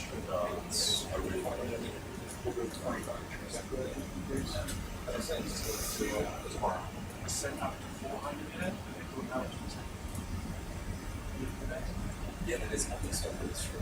It's actually the way to get through a transit. It's not the stuff that's true. It's not the stuff that's true. Yeah. Probably, okay. You don't want to miss. just a couple of comments on the YouTube feed there. Will we be streaming same time tomorrow? So at this stage, our plan is to do a second ROV dive here at Cairns Seamount tomorrow. The exact timing for commencing the dive and for commencing the live stream will be dependent on the conditions in the morning and getting ourselves into position. But at this stage, we do plan another ROV dive tomorrow. And that will be here at Cairns Seamount, but it will be possibly on the other side of the seamount.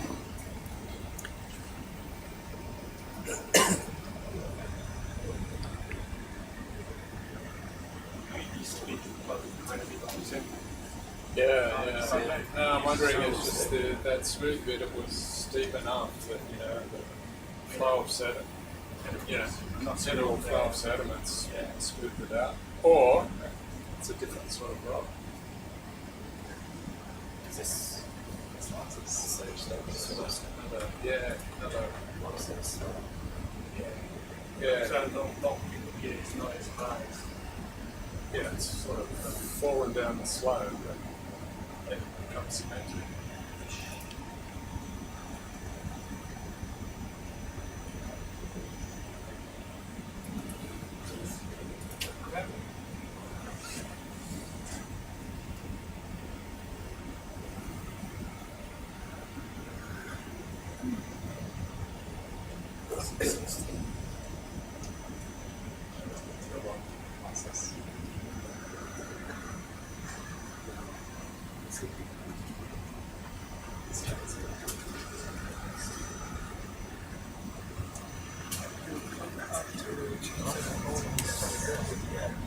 It allows us to say something about this challenge.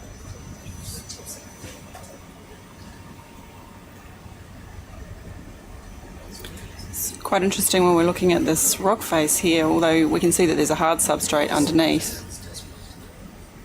There's also there's obviously this veneer of sediment sitting on top, and we're getting a sense of these ripples in the sediment. So from this perspective, they look kind of vertical. So sediment ripples are formed by currents moving the sand.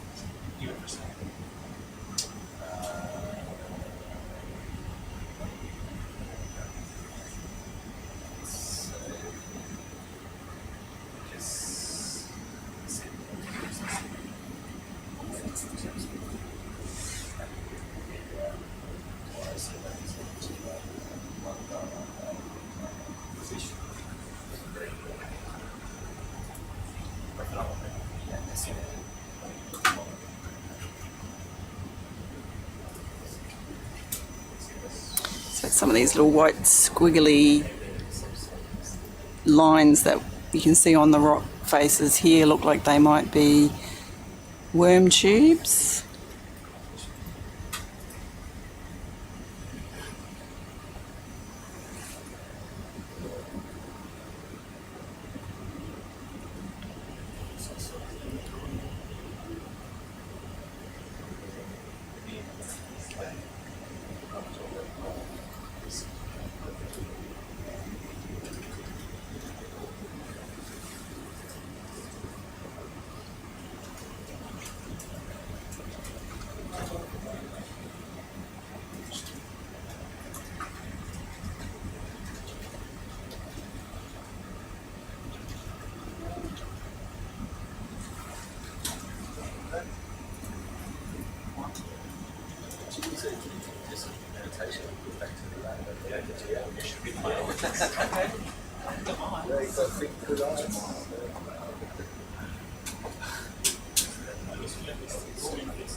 Yeah, I was just talking to Andy about whether we start with or finish.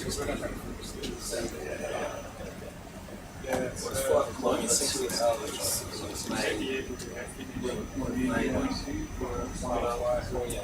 Yeah, this one's away. First come up to the steep part of there, I see now as well. So try to hit the speed.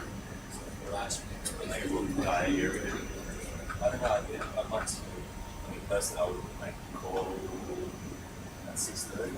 Yeah, how far up we've come. Although we're at it's we might start for some coral. Cool. Oh, yeah, that's right. But I'd be having another chat. With Jay right maybe. Maybe transing.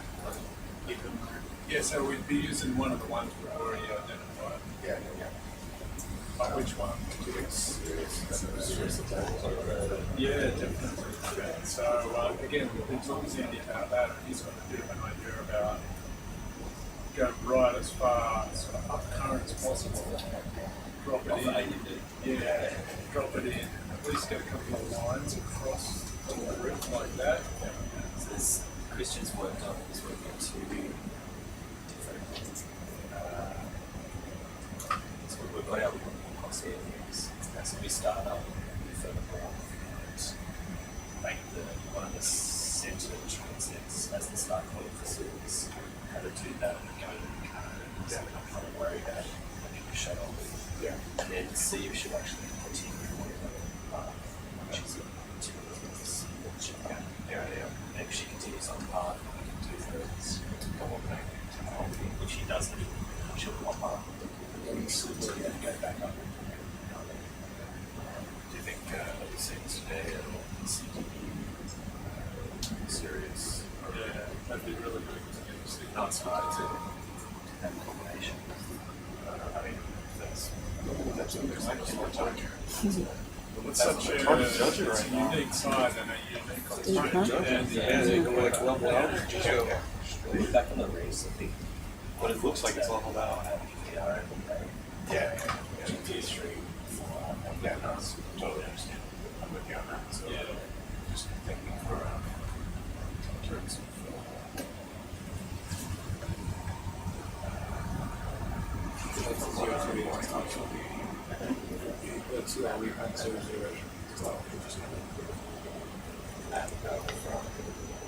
It's one of the obvious features that we can see at the moment is that these rocks are very, very smooth. They really look like they've been smoothed over. So in reef environments with limestone, that's an indication that these rocks have been exposed to weathering at some point in the geological past. Going straight up, so just overlap with the one just because of overweight, whatever. But it's coming straight up. If we came, probably we're coming up on 100 meters straight up. I think this is just our data.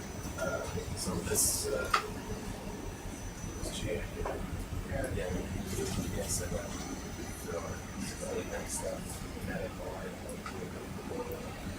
So we're at 547 metres water depth at the moment. And so for these rocks to have been exposed to weathering indicates that over geological time periods, there's been various periods of sea level change, sea level rise and fall, and also the sea floor itself can be uplifted or it can subside. And these two processes cause, raising and lowering of the relative sea level, and so rocks can be submerged or they can be exposed. Yeah, and I think we can just keep going up because if we keep going at this rate, going vertical. Yeah, we don't have to. Not even to get very keen to see the top of this. Yeah. So one of the pieces of the puzzle for geologists that work on sea level is trying to work out the timing of various cycles of sea level rise and fall and rates by how much did the sea level change. And so that's one of the purposes for sampling these rocks, we need to know what depth we've collected them from, and then we can try and date these rocks and try and piece together this puzzle of this history of various cycles of not only sea level rise and fall, but rates of subsidence over geological time. Come to a stop. So it can be quite complicated when you've got this interplay of the seafloor moving and sea level changing. Because otherwise you fill this in and then they're here in the middle of where you have always been. Yeah, you never want to go back. And you have another hour of stealing of existing data. So one of the comments is, has sea level changed by 500 metres? So no, not likely. So, I mean, over the most recent sort of glacial and interglacial periods, the sea level has raised and lowered by around 120 to 140 metres, depending on where you are. So that alone can't account for these rocks being exposed. So there must have been periods of uplift and exposure, and then subsidence where the actual seafloor itself has lowered over geological time. How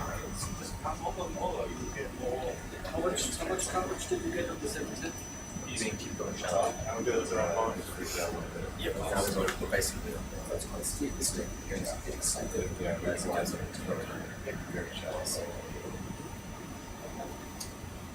So that's in a trend set. Keep moving up. Yeah, so we'll keep moving up. And if you see a bit of any kind of overhang, you think you can break off a piece of this. We'll keep an eye out.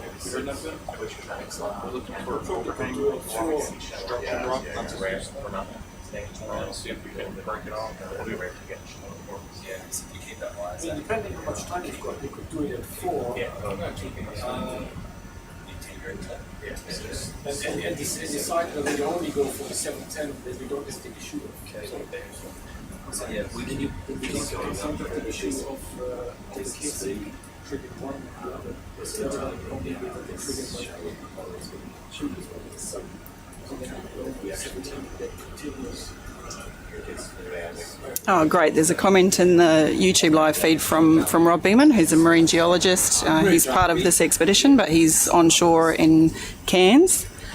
And he's been working in this area out in the Coral Sea, and can inform us a bit more about these episodes of subsidence. So the comment that he's put there is that there's been 3 big subsidence events on the Queensland Plateau, and the most recent was 2 to 3 million years ago. So we're talking about long geological time frames here. These are long, slow processes. So that's how we can end up with what was once upon a time a coral reef at the surface can now be deep underwater because of these subsidence of the seafloor.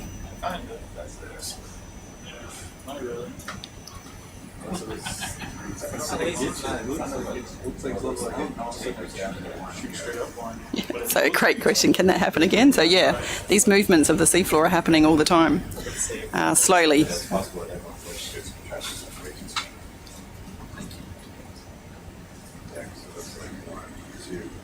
So so this is to do with plate tectonics or continental drift, you might know it as, and some areas of the seafloor might be being uplifted and other parts of the seafloor are subsiding.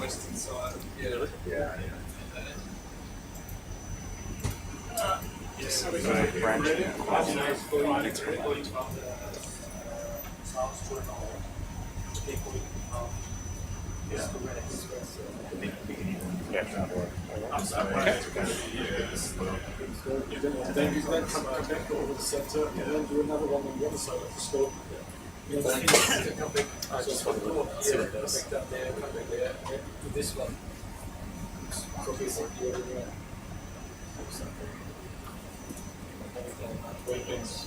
Experiment.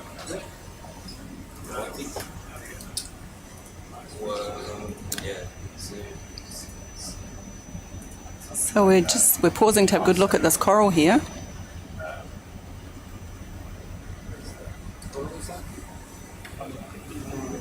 our resident biologist is having a good long look at it.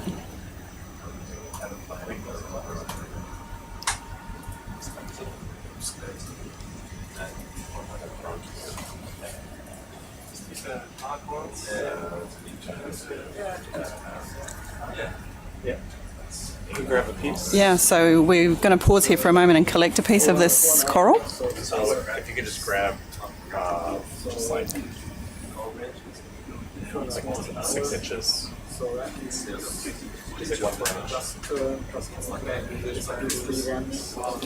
So we're going to try and take just a fragment of one branch of this coral. We're not going to be collecting the whole colony.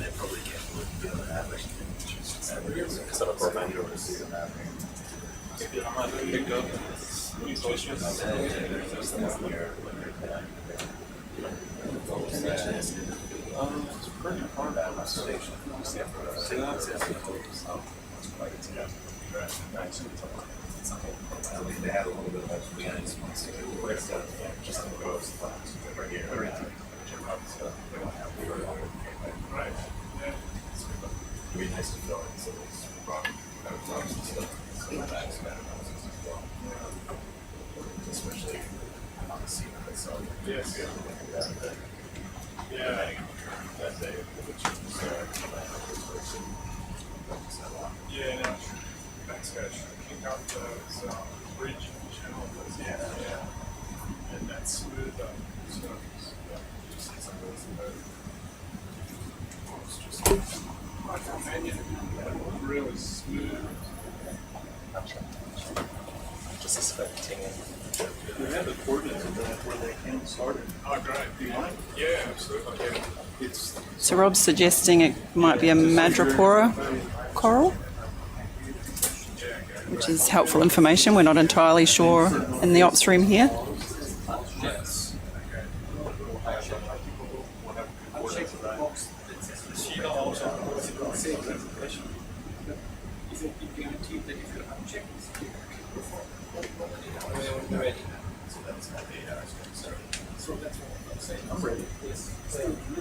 Are you finished?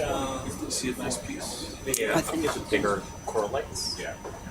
Here the like more defined, not the edge. Do you want to? Yeah, thanks. So, I guess if you, yeah, like that. So snip there and pull that whole section. Not the going whole, down? just like this piece here, because that's a separate branch that seems to be. Super fragile. Yeah, basically just crack off and just pick up a piece. Yeah. Yeah. Thanks. You ready? Yeah, sure. Where do you want to go?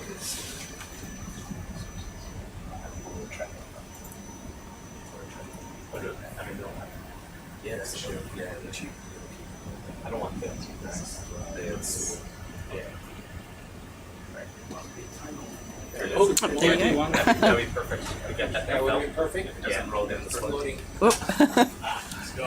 All right. It's rolling down. Whoop, whoop, whoop, Or whoop. maybe not. Might go straight in the box. Yeah, that's That's the right. piece. That's the piece you wanted anyway, right? That's the piece. It doesn't break. You give it up. We can get that. It's the branch you read, right? What is it? It's the but yeah, that is using the Right.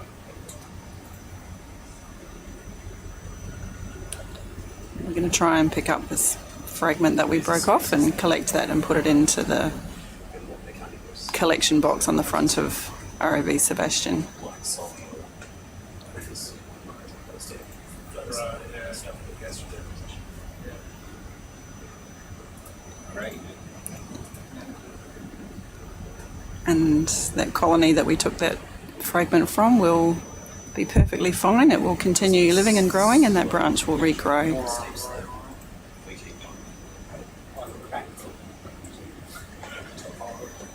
Oh, you're trying to take an eyelash. Now you can grab both pieces. Yeah. Put it up there.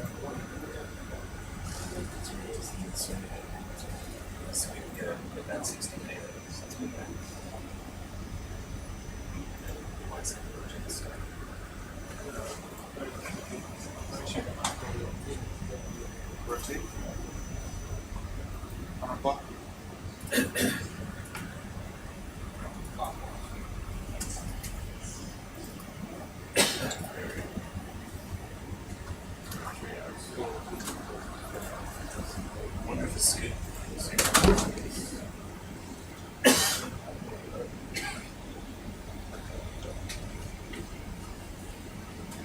elbow in. Good job. Mike, get you did that. This one vertical. There you go. Catch it up. Michael, this is the punch.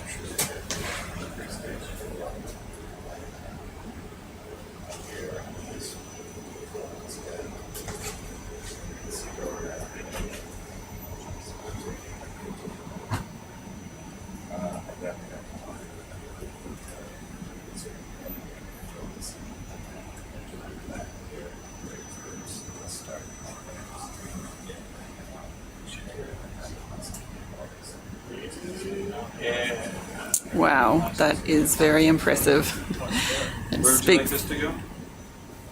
Wherever it fits at this stage. I guess maybe C. I think Biobox C is empty. So you can put it in. Okay, do you want to see? One C. Yeah, so that delicate operation speaks to the skills and experience of our ROV pilots. I'll stop there. It's quite amazing the delicate finesse that they can achieve with these manipulator arms on ROV Sebastian. C. Yes.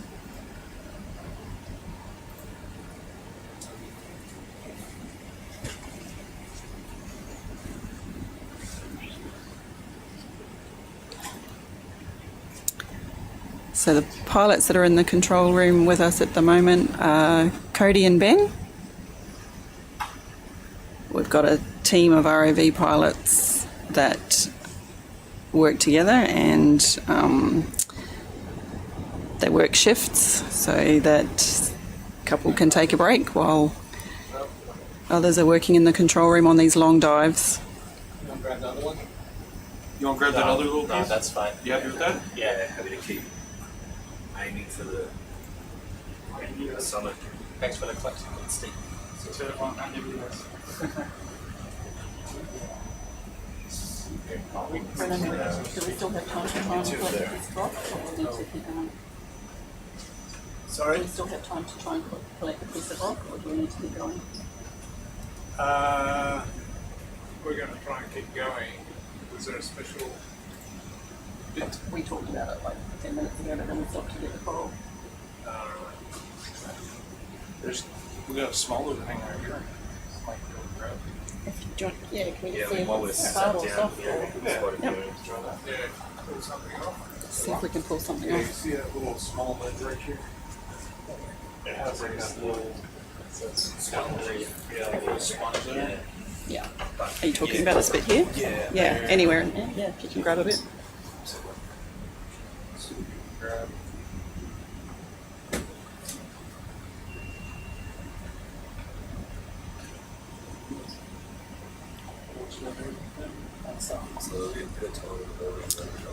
So yes, J-Rod is one of the pilots on this cruise. So just while we are parked here for a moment after collecting that coral, we're just going to use the manipulator arm again, and we're just going to see how hard or how friable this rock is on this slope here, and see if we can break off a piece if we can. And then we'll have to continue on our transit back up towards the surface.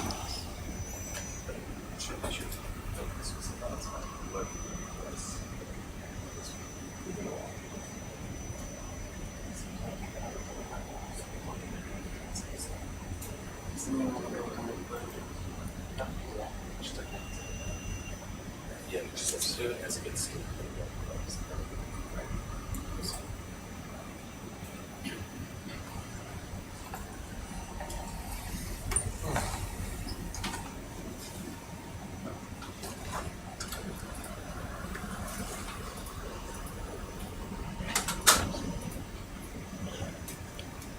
Marty, you know where this is going to go? I think it could go in one hand.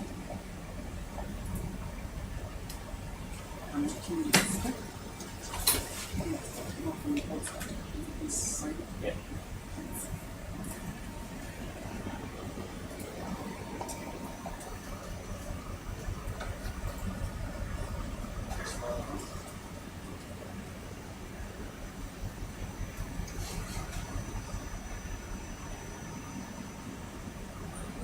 Grab that.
I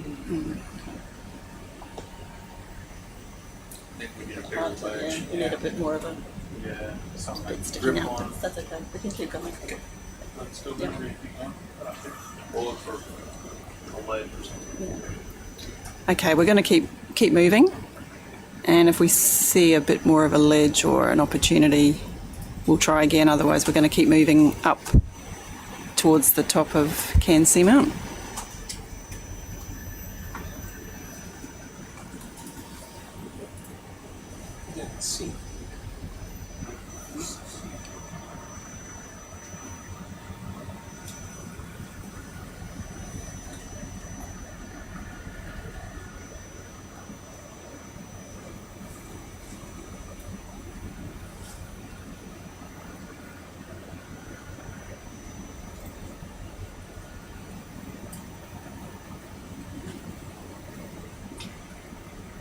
Sponges in there. It's overhang there. Brittle stars or whatever. Give them a stop that.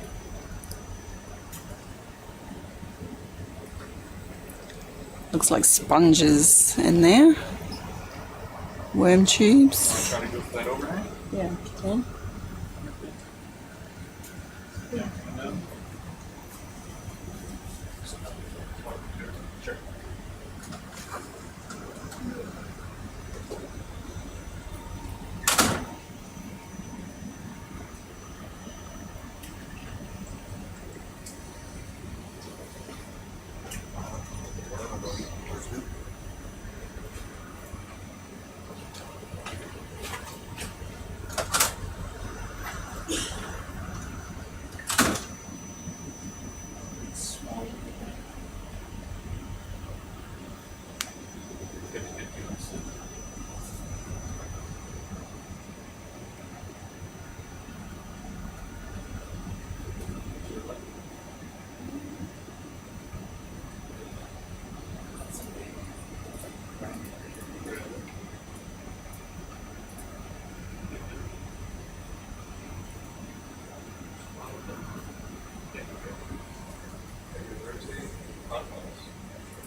Spread that You want to grab that Chenta fill? Yep, if you can pick it up, that'll be fine. Is that perfect? That'll be perfect. Yep. And if you're able to turn the broken face to the camera, Yeah. that would be great.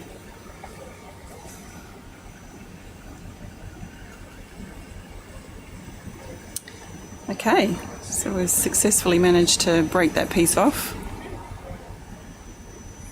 And it is going in the box and coming home with us.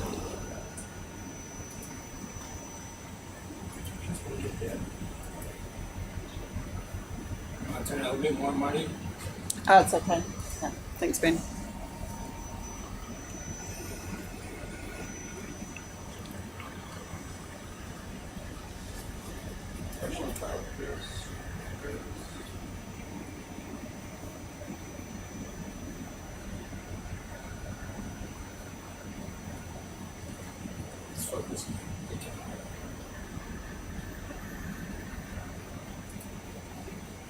So you can see all covering all over the outside of that rock are worm tubes.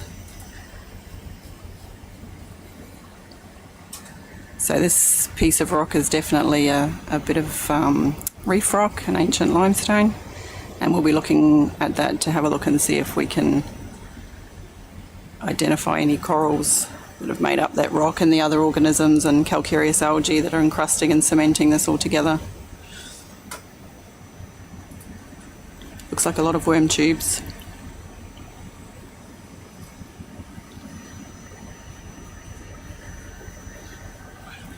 So that's great. We'll happy with that? Yep, very happy. We'll Sorry, pop I'm it in trying the. to focus That's on- okay. Well, What would you- it can go in 1A. one day.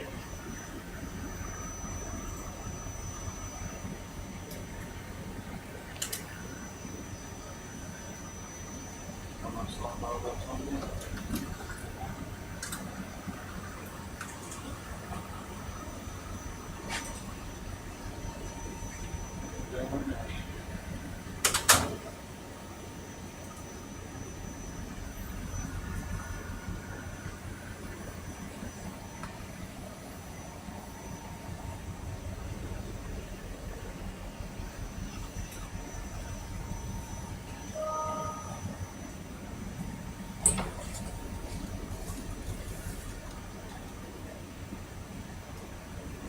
Very nice. Thank you very much. Sorry. All right. Keep on moving. Yep, we'll keep on moving up. Good first opening.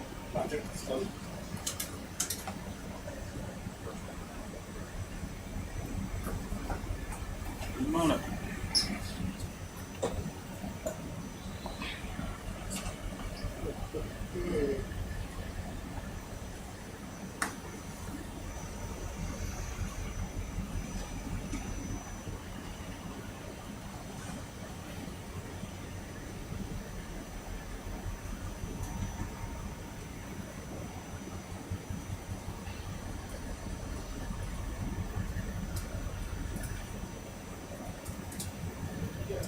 It's platy, bold as a enigmatic. So is that rock probably from coral? Yeah, at least reef limestone. So Okay. hopefully there's some coral in there that's probably used for the dating and what have you. But there's other organisms in there that are also linked together. Bridge, as well. you've just updated your position. Position update.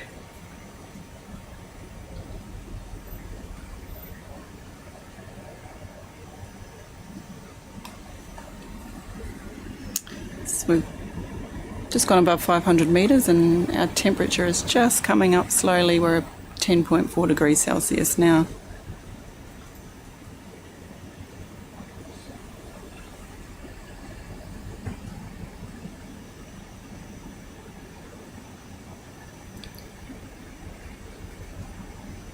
We need to continue on our way up this slope towards the top of the seamount. Hopefully we can stay with you on this dive for a bit longer.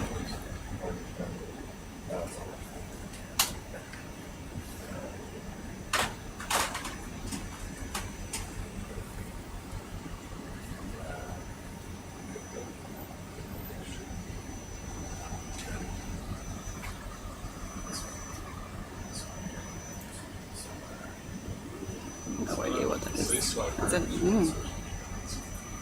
think it's the first one of this expedition. Yeah. yeah.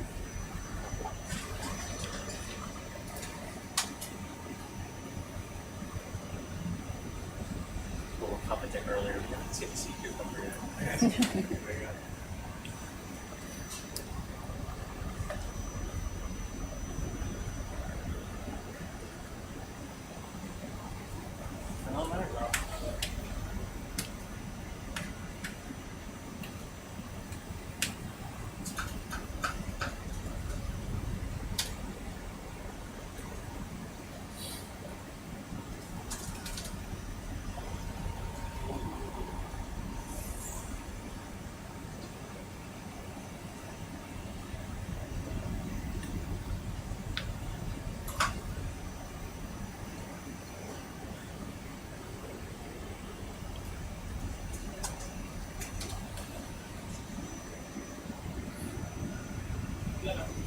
A stony coral. Coral, similar to what we got earlier.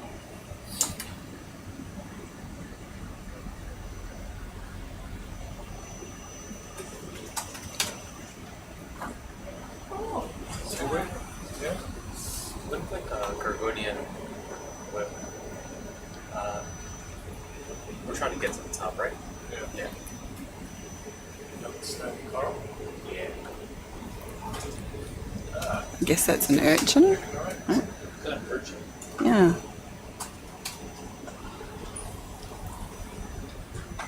I cannot make out what the black thing is. Is it a hole? Oh, it is a hole. It's weird. Yeah, looked I like thought an it was something. That was an urchin. Yeah, but I think there's an urchin up here, there. Yeah. That's a sea urchin. Yeah, there we go. That's definitely a sea urchin. Not a black hole. Cameras.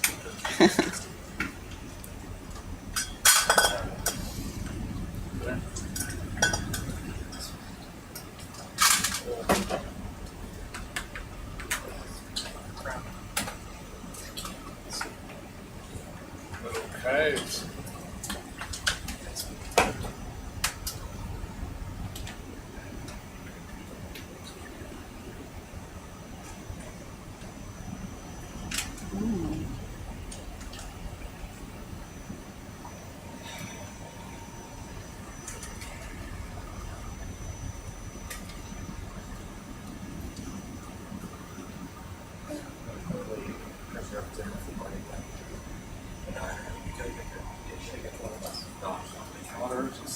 Yeah. More urchins. Oh, here we go. A field of urchins. Look at this. Wow.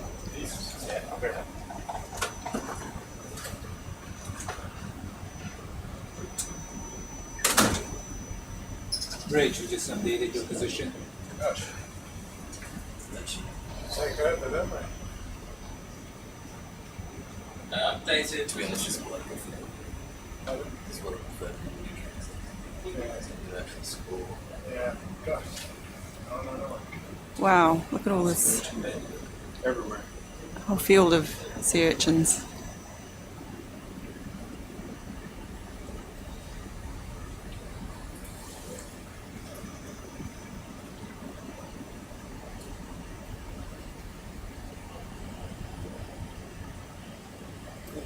And the odd solitary coral, cup coral.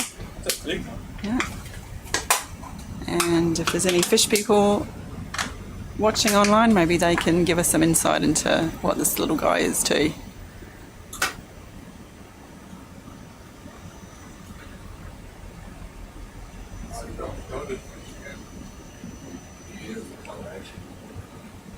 Beautiful colours. Anything online? That's good, eh?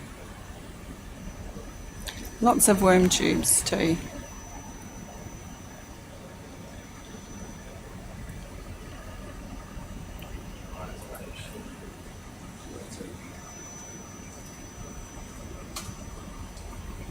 Oh, watch out for it. Oh, sorry, buddy. We'll let you deal with that. Yeah, she's there,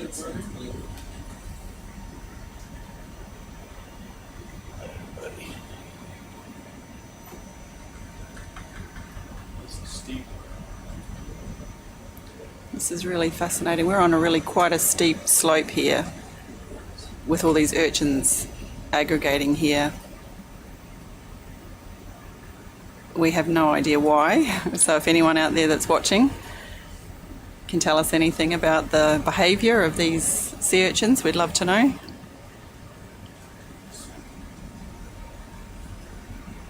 wonder if it's because of food. Like I'm Could well be. there. They tend to Yeah. A little current is coming, Coming this way. Mm. they tend to aggregate.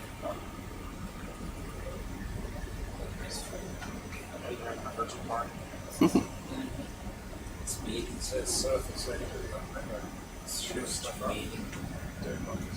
So our assumption is here because they're feeding, there's some optimal conditions here for them.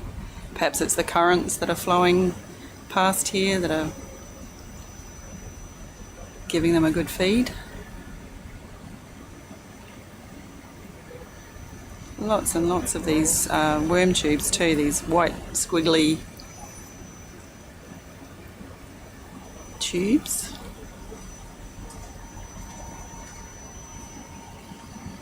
So currently our temperature is 11 degrees Celsius and we're at 448 metres. So just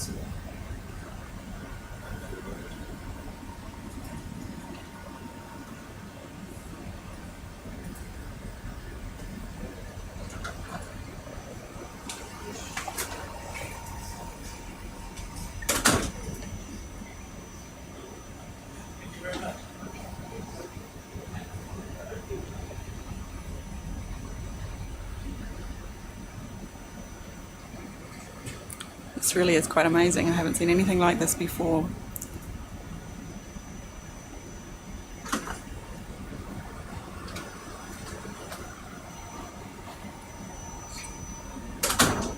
Go get you some food, homie. Some ball shrimps. Some steak. Chicken. Alright, barbecue chicken and fun, Marty. I'm gonna go eat. I'm gonna leave in the capable hands of J-Rod.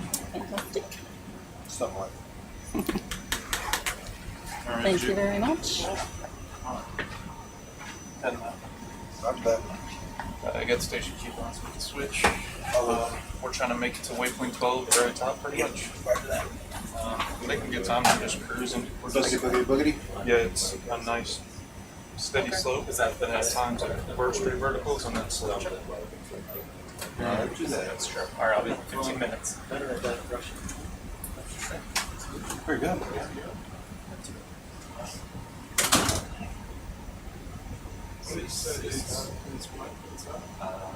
Fragments of coral, traces Oh, of right, traces yeah. of the Just the, right.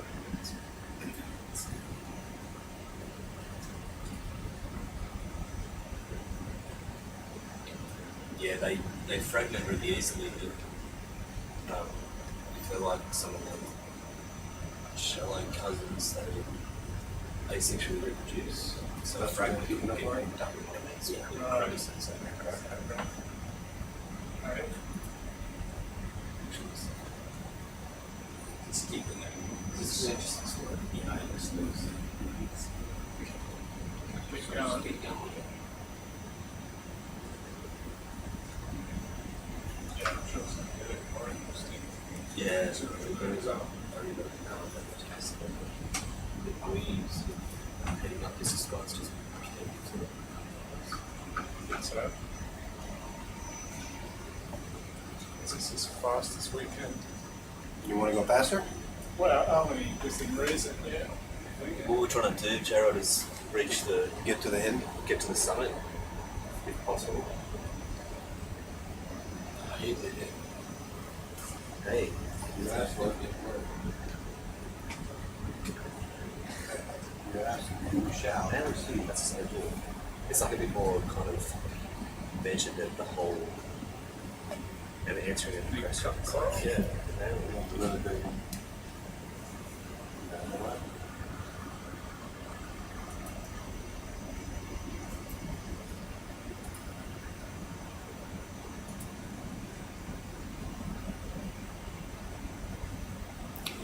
This urchin field just goes on and on.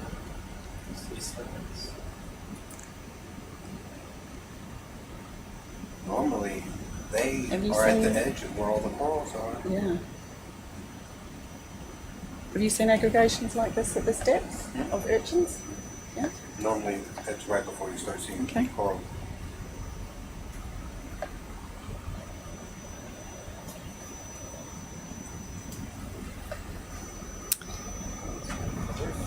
Coming up to the 400 metre mark shortly, and we're just warming up slightly. The temperature now is 12.7 degrees. So we're likely getting into the thermocline waters. And we might soon start seeing a bit more life.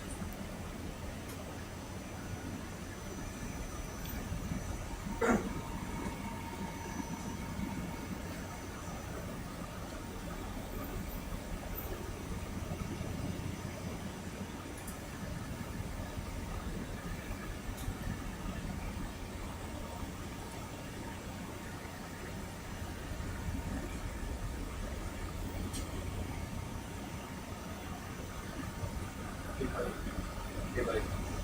Can you get me sonar right there? On the bottom of the left one? Yes, please.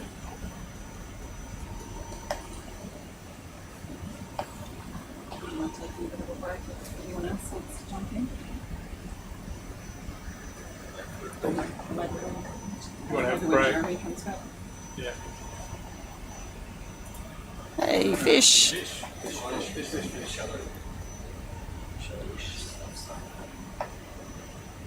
Bullies. Nice little aggregation of crinoids, feather stars on this little rock outcrop here.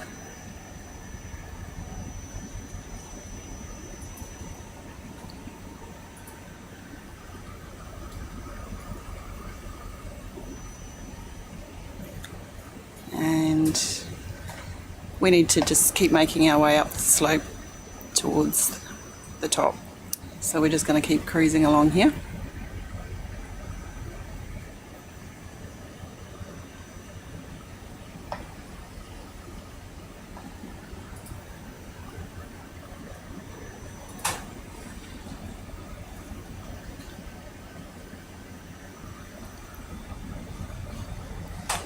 Seeing quite a few little cup corals on the side of the rock face here. Rich, we just updated your position.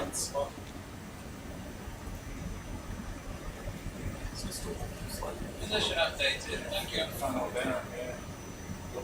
See it.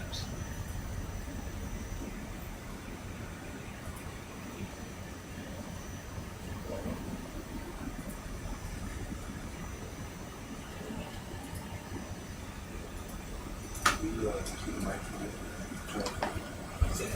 Keep the mic turned toward you. Pretty doggy.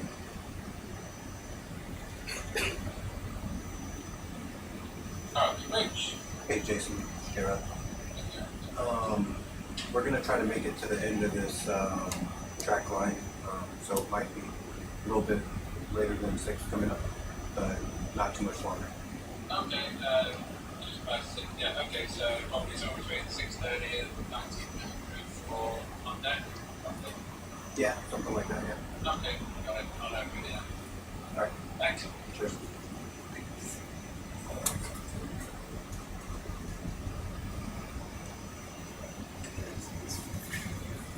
Streaming down.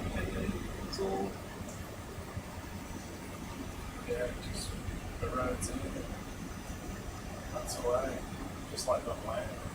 You want to follow that line or find some rocks? Follow. Follow just the want to follow line. that. Well, there was that little or just follow the track one. Oh, just track line, I reckon. just go up. Yep. Yeah. It's just Yeah. look at that.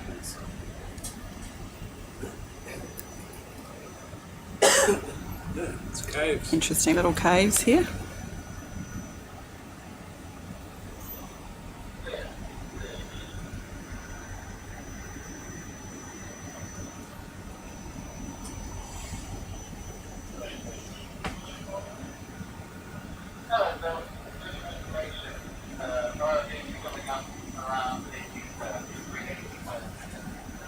Solitary corals. Mm.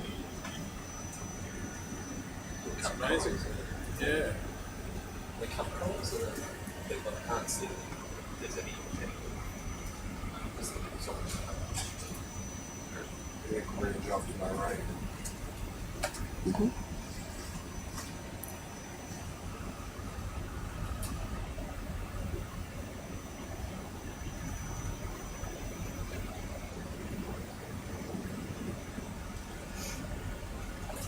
These messages are there. Oh, it's just one thing. Oh, right. So you must be happy. Well, that's what they say. Yeah. So you have to cut that through.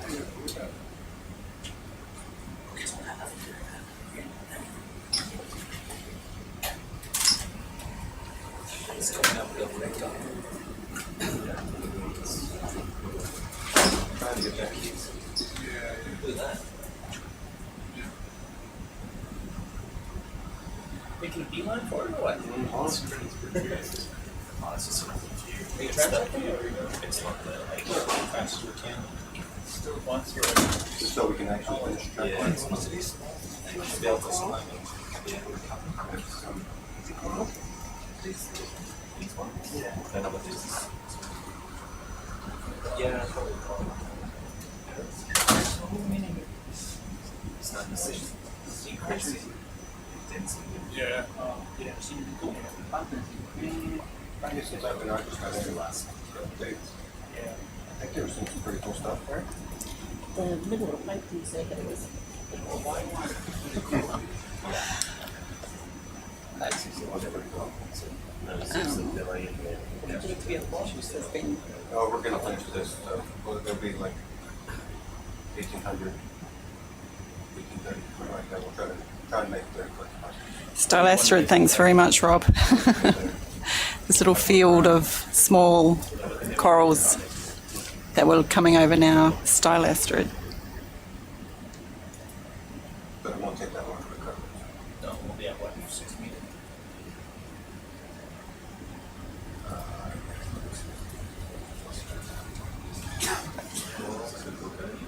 Yeah, that's a big one.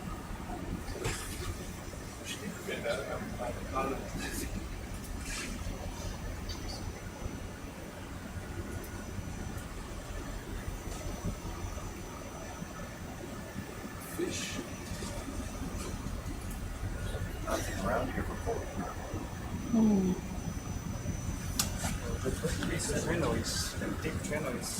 Yeah.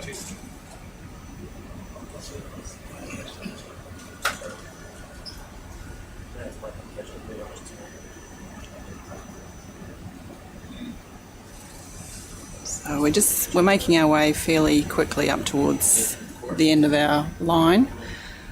We haven't got too much time left on this dive until we have to start making our way to the surface, so we're just following our transact up this slope on the side of Cairns Seamount. But we're not really stopping now for zoomed in looks or sampling. We need to make our way fairly quickly towards the end of our line, and then we'll need to start breaking off, and that'll be the end of the dive. Maybe a little longer, 15-20 minutes.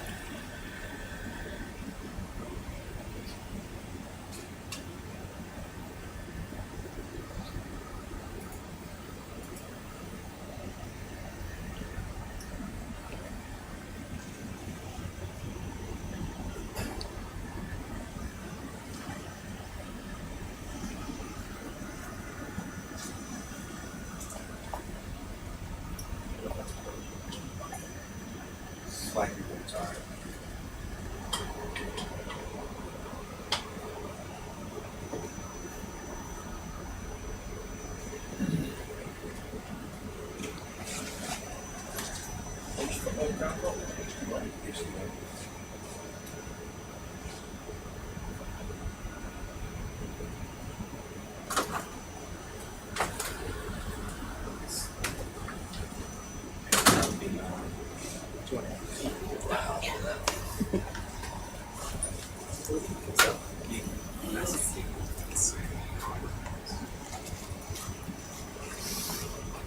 Hey guys, Jeremy here. Just replacing Marty so she can go eat dinner. Yeah, gotcha. Hey man, just so you guys know, I'm out here in the backpack if you need me. So. Cool. It's a really horrible sound. What's up? It's like feedback. It's Hey, turn off your like turned science. headset.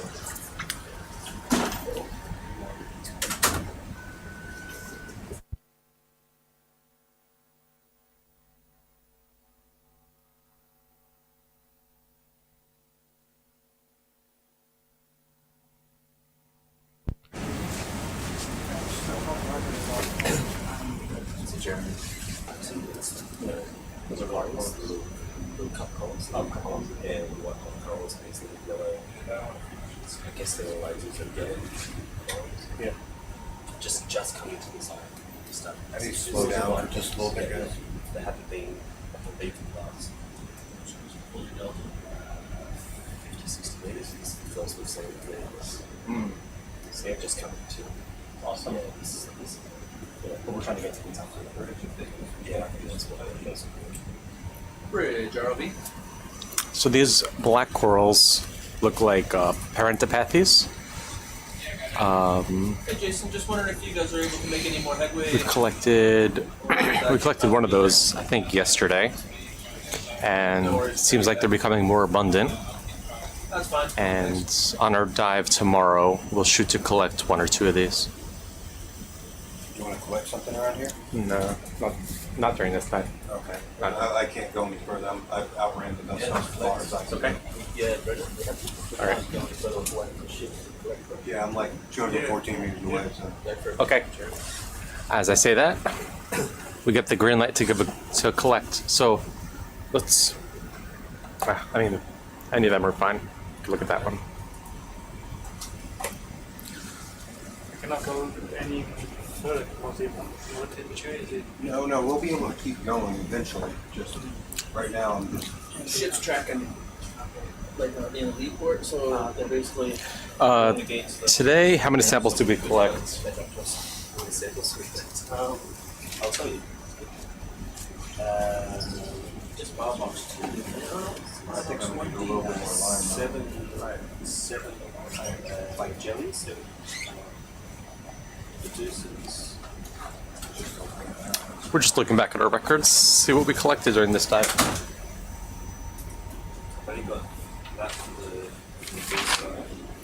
So we collected 7 jellyfish as we were descending, and I would say less than 10 corals, and I think 2 rock samples.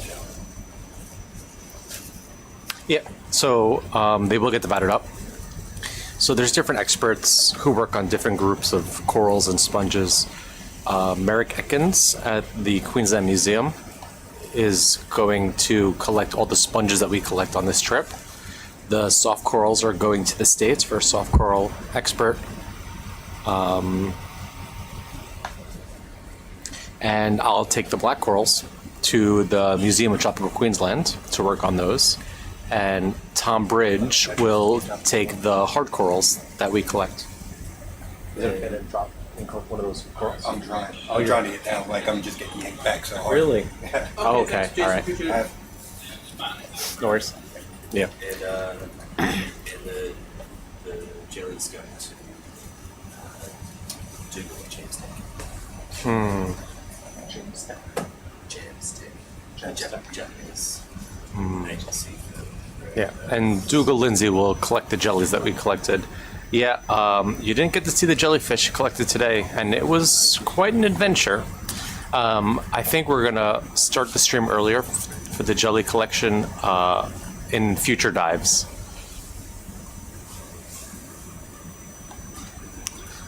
So we're just trying to get down. We're pulling against the umbilical cord. We've kind of went a little too far, so we're waiting for the boat to catch up so we can get down. Yeah, well, definitely, it's really fun to watch the jellies get collected, so yeah, we'll show that in the future. So that, yeah, this looks like parentopathes, similar to a species we probably collected yesterday.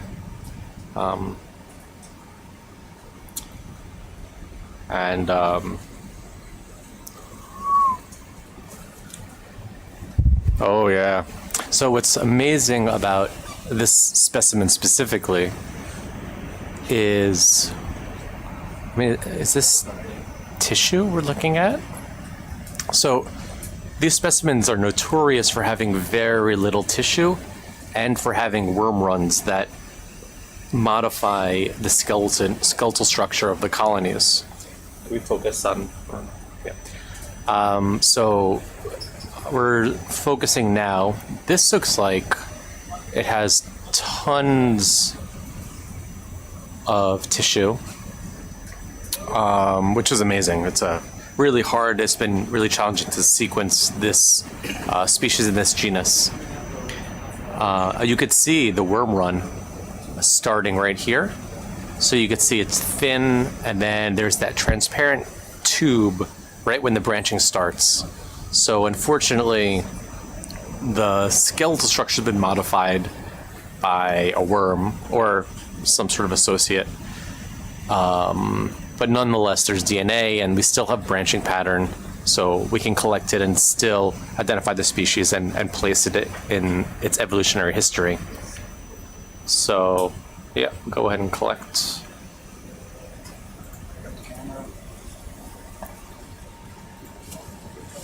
Yeah, anyone know what that pink fish was that we saw?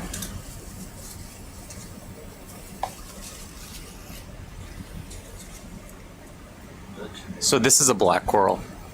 A black coral it gets its name from its skeleton, which is black.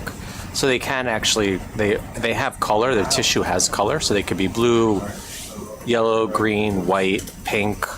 But when the tissue is removed, what remains is this black skeleton made of a protein called chitin. And it's often used in the jewelry industry. So, for example, in Mexico, there are large trades where they collect black corals and work it into jewelry and sell it because it's very hard, and you could sculpt it into different structures, and it goes for a really high price.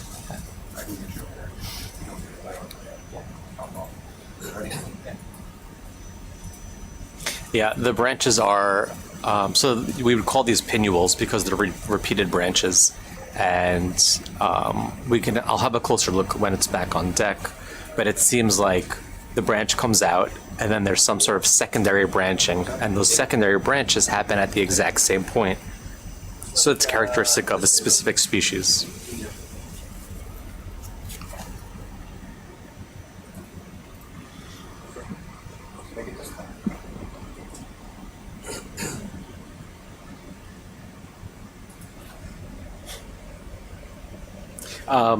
Sorry about the jellyfish. Dougal was really excited when we were collecting the jellyfish earlier. He said one or two might actually be new species, but I think until he sees it in person, it'll be hard to say for sure. But he was extremely excited. Be careful to, I mean, I know it's hard to. Maybe go down into the sediment a little bit more to try and grab that where it's the hold fastest. That's a shot. Sweet. Well done. Can we do a quick look? You got the camera? Yeah. All right, we're going to take a quick close look at the coral while it's being held by the ROV arm. And so looking at this,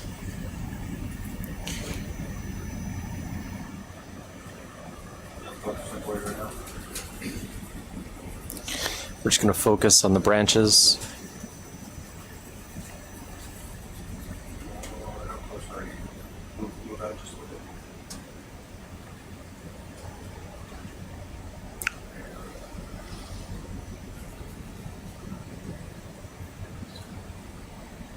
We're just gonna, oh, there we go. Beautiful. So you can see, I'm just gonna zoom in a little more. So on the branches, you can see those little tentacles. So those tentacles are attached to the polyps. The polyps have 6 tentacles. And this is full of flesh, which is great. We're gonna get really good DNA out of it. So you can see the branches, the pinnules are coming off of the stem, and then there are secondary branches that come from the exact same point on either side of each pinnule. And you can see that there's basically 2 on each primary pinnule. And then the next step would be to count how many pinnules are around the stem. But I'll do that back in the lab. Okay, let's put it in. 1D. 1D it is. Unless you want to put it with something else. 1D is fine. Yeah.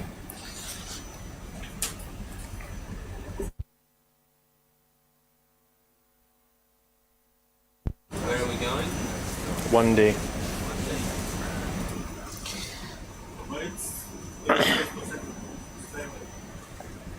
box D.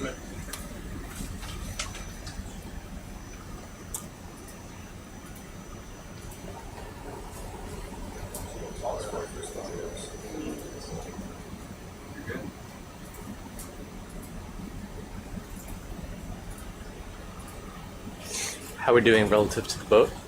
Boat's catching up, yeah. All right. So the boat has caught up to us a bit, so we're going to continue ahead. I know you guys were interested in that pink fish. We really can't spend too much time at this depth now that we have the ability to move forward.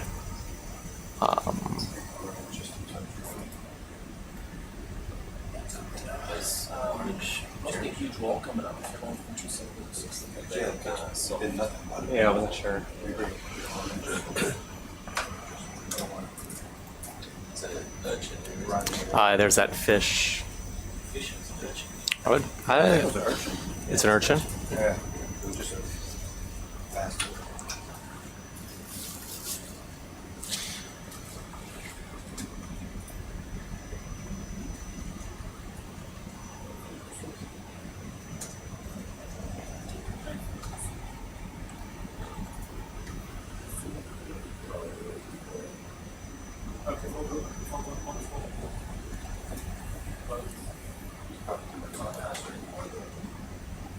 When you get bored.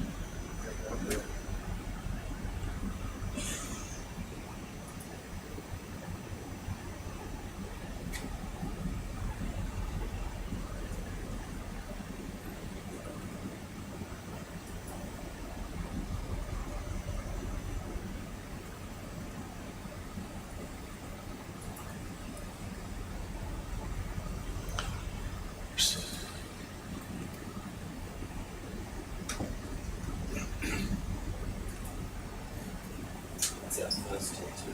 That's what's going on there. Stuff looks good, right? That's 254.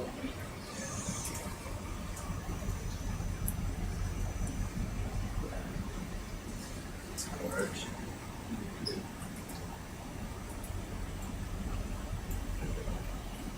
Quite a lot of these urchins. I'll drag it.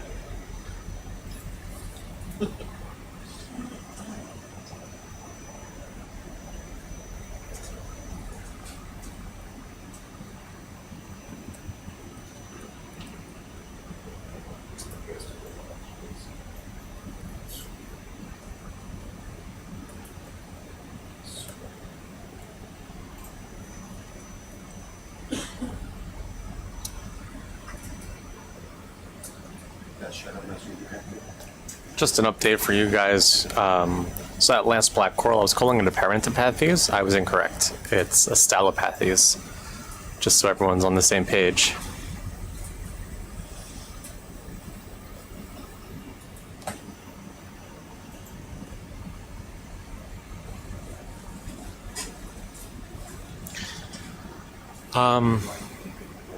Yeah, we're seeing that same coral. So, yeah, these are Stylopathes in the family Stylopathidae.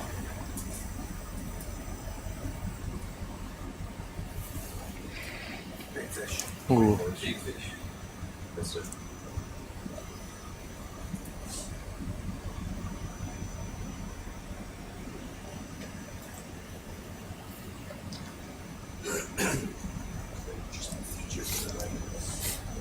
Yeah, there's a whole bunch of divots all over. Go and check them out. There's like Yeah, we're starting to see, we're at 230 meters, so you're starting to see some algae. You definitely see some colors that you didn't see down in the deep. I would expect we start seeing some of the deep scleractinian hard corals, probably starting with Leptoceres, which tends to be the deepest. Zooxanthellae, meaning acquiring sunlight, energy from sun, and in the form of these plate hard corals. And then as you get even shallower, you'll start to see the branching Acropora hard corals. But yeah, the red, it's like algae.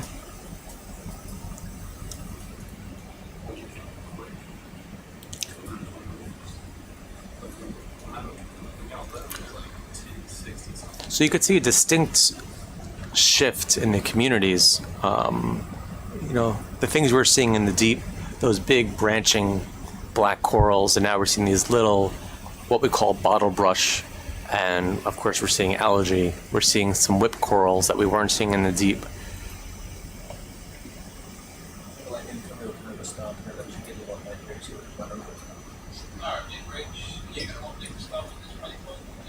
Yeah, Jason, we're just gonna get you to pause there. We'll kind of approach the top here and then see where we move you.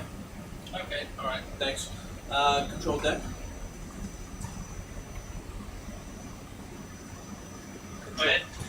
Yeah, Ben, just so you know, we're just coming up on 200 here. Yeah. We'll be passing through. Let's just keep an eye for those floats. Roger that. It should be off your starboard side, vessel's port side. You'll see them. Roger. Okay, we're getting up into the shallows now.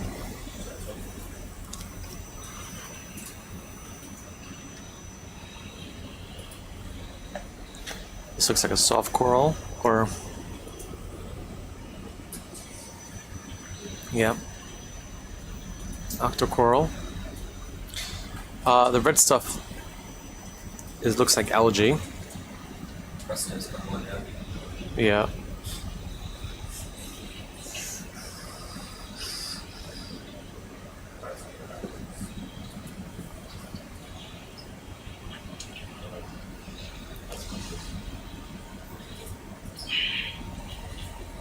Oh, that's interesting. Now we're starting to see these branching corals that we weren't seeing even 50 meters below, or the deep for that matter. So ideally, we'll do another transect tomorrow, another 500-meter transect that consists of the top half of this seamount. This here is an interesting coral. It looks like there's two different colors. Unless those are those brittle stars? Can I zoom in for a second? Oh, yeah. So it's a. So yeah, it's amazing. The brittle stars are just intertwined with this coral. I mean, they look so Where is it? I think it's just, yeah. All right. Yeah, there's no brittle stars. It just has two different coloration patterns, which it's not uncommon to see, but it's pretty spectacular. So it's white and it's red. That's pretty cool. And is a really complexly branched coral.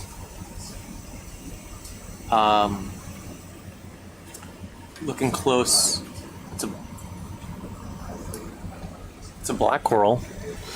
This is the first branching black coral we've seen like this. It probably belongs in the family Antipathidae. It's really unusual. The color is unusual, and it's just so complexly branched that I will look for it tomorrow during our next survey, and we could try to collect something like this, because to my knowledge, I couldn't tell you what it is. Yeah, I thought they were brittle stars, but it's just two different coloration patterns on the one colony. You tend to see it sometimes on the unbranched whip black corals as well, but that's a real unusual coloration pattern.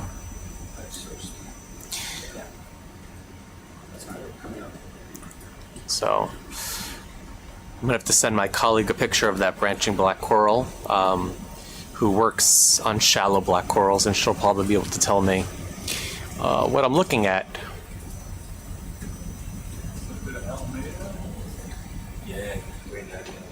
Okay, we got Halimeda. We got bicolor angelfish. Did I get that right? It's got two colors.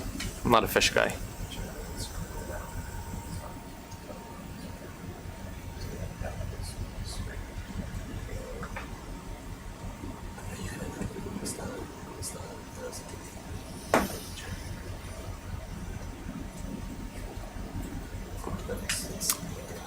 So yeah, we're starting to see the algae in different colors popping up, indicative of course, shallower water. We've got branching corals. This is going to be really interesting to look closely at tomorrow when we have more time to spend at these shallower depths. These crevices are really interesting. There's probably a lot of stuff living inside of these holes.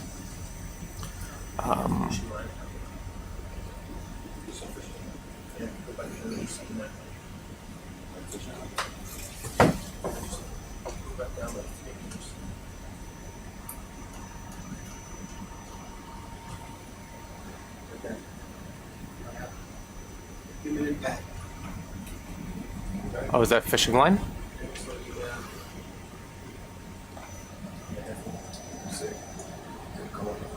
So, yeah. I think it might be like a fake fishing line, like a deep sea fishing line. Oh yeah, it is. Mono. It's been there. With the red algae on it. Yeah, it's been there a long time. You can see because of the growth. So I think this is a pretty. It's a common fishing location. So it's not a surprise to see some fishing line down there. I imagine on top of the seamount there are lots of fish and therefore lots of fishers.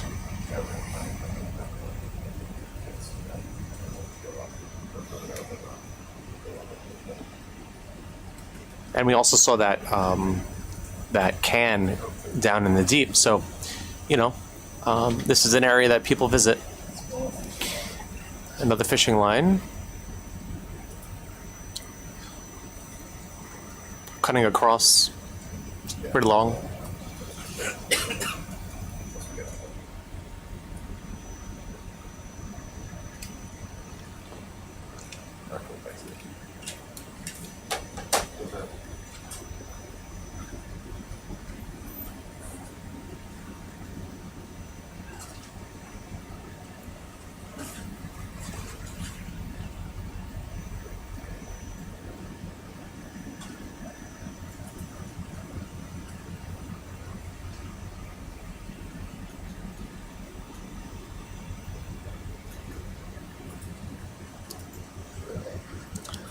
Yeah, I'm seeing lots of little corals growing underneath the rocks. Oh, it looks like it might be Myropathidae, black coral, underneath that rock there. Oh yeah. So now we're getting all these shallow water black coral families that we didn't see down at beyond 1,000 meters.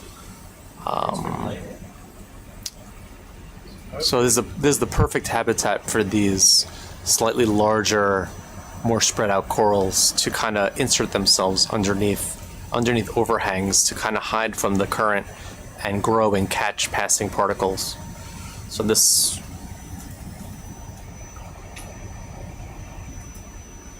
At about 130 meters, we might see an old reef from the last glacial low stand. You carrying a ball? No, I pull back up. Oh boy. Yep, now we're seeing these big branching corals. So you could see that there are similar looking corals in this area, so therefore this morphology is beneficial for the survival of these corals in this habitat. And so corals aren't randomly placed in different parts. They grow in specific environments and grow a certain way to maximize their growth and reproduction.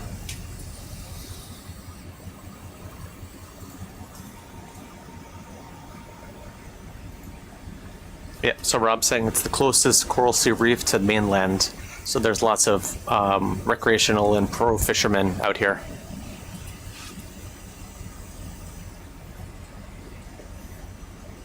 Thanks, Rob.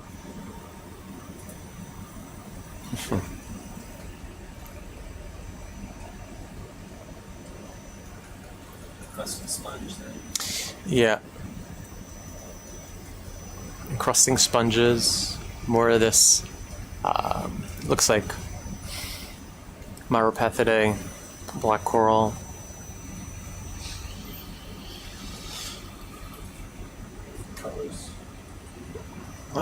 Seeing some Antipathidae, some branching bramble-like black corals. Yep, another Antipathidae. We're seeing many different species right here. Oh boy, yeah, it's getting really diverse. So we're now at 122 meters. It's 24.3 degrees Celsius. So it's getting a little warm. Corals seem happy here, growing well.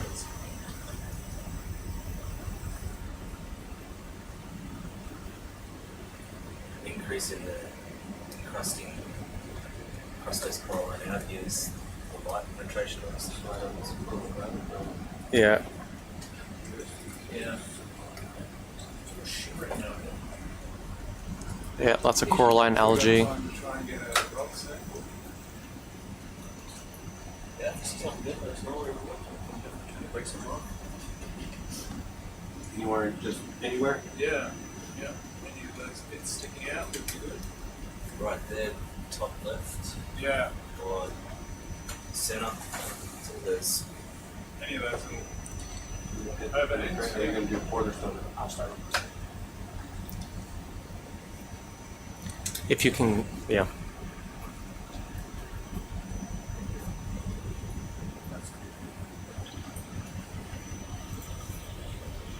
I've controlled that comms check. Yeah, I got you. You got us? Yep. Bridge deck comms check. that great stuff. Outstanding.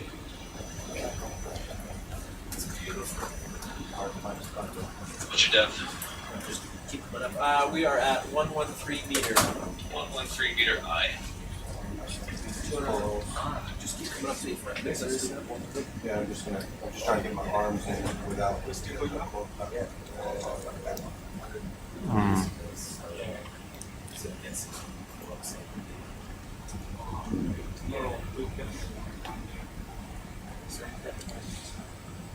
Yep, Halimeda.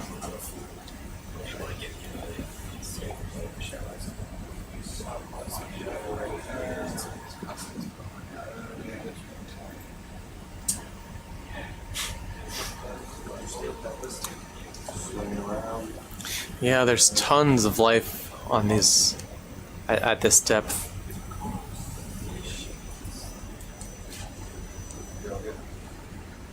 Yeah, we're trying to suspect a little Leo. What's your presence? Where are you going for? Yeah, I like it. I like it.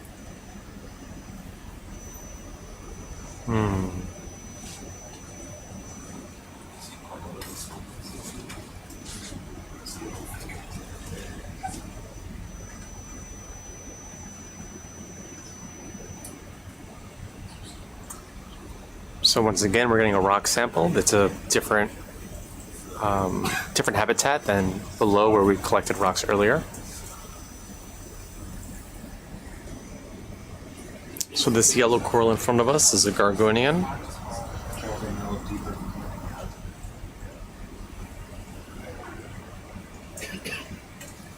That's something backwards here.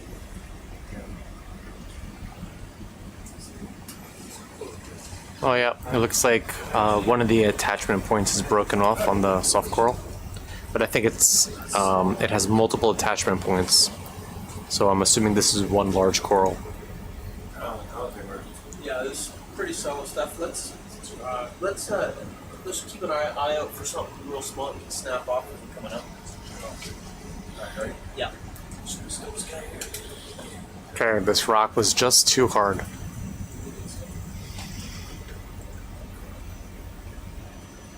Yeah, this is a really interesting place to study. I mean, it's so different than it was down below, which is why this site is so interesting.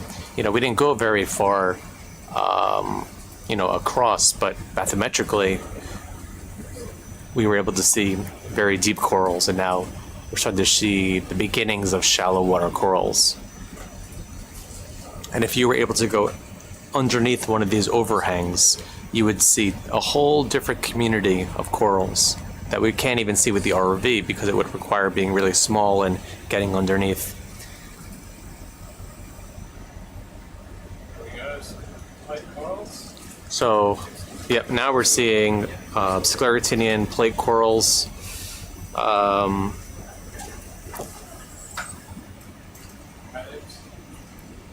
Yeah, I mean, there's so much life.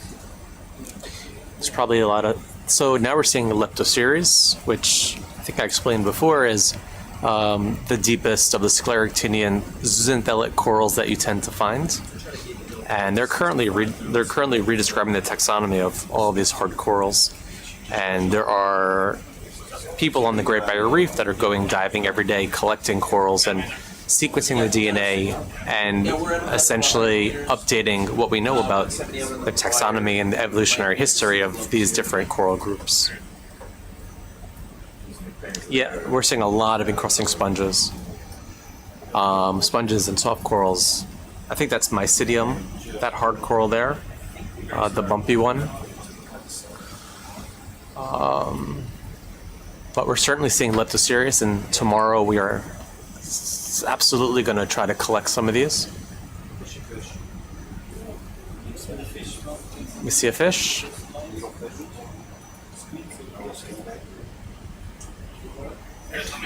Yeah, mesophotic depths have really high diversity, really interesting transitional zone between the deep and the shallow.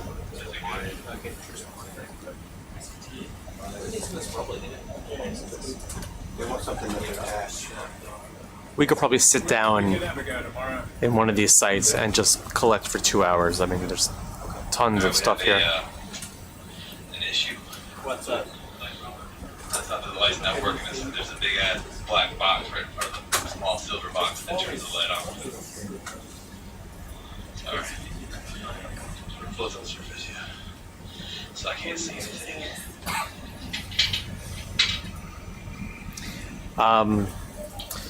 The purpose to sequence the DNA, it's not to reproduce it. It's simply to understand how it relates to other species and to identify the species. And by understanding, what is a species and where are the common and where are the rare species, it allows us to protect them. And that's actually a better way of going about protecting biodiversity rather than trying to grow corals in a lab, because we can't do what nature can do. We might be able to grow a few 100,000 corals, but that's what nature does on a daily basis. So the best way to protect coral reefs is to understand them and then to systematically protect them. And so rather than a band-aid solution where we're removing the primary drivers behind what's causing this coral to decline. Give me a holler here, I'll just pick up slow.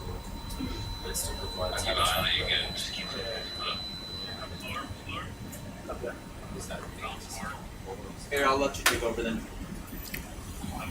So we're seeing Yeah, we got a delta. lots of scleractinian corals.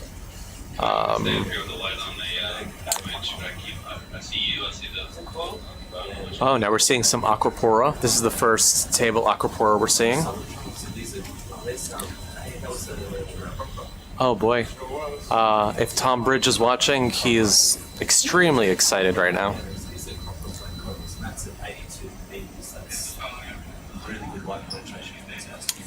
So we have Gorgonian, branching Gorgonian here, soft coral.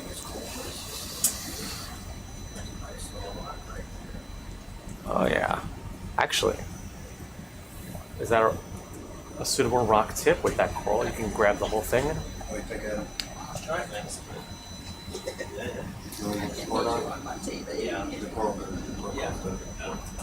So we're going to try to kill two birds with one stone and collect a coral and a rock and a coral attached to the rock.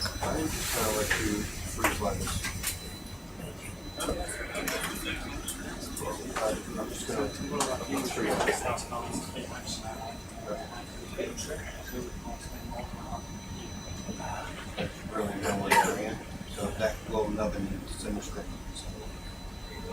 I'll move in. Okay, we're just gonna try to get one. We're gonna just try to get one rock real quick.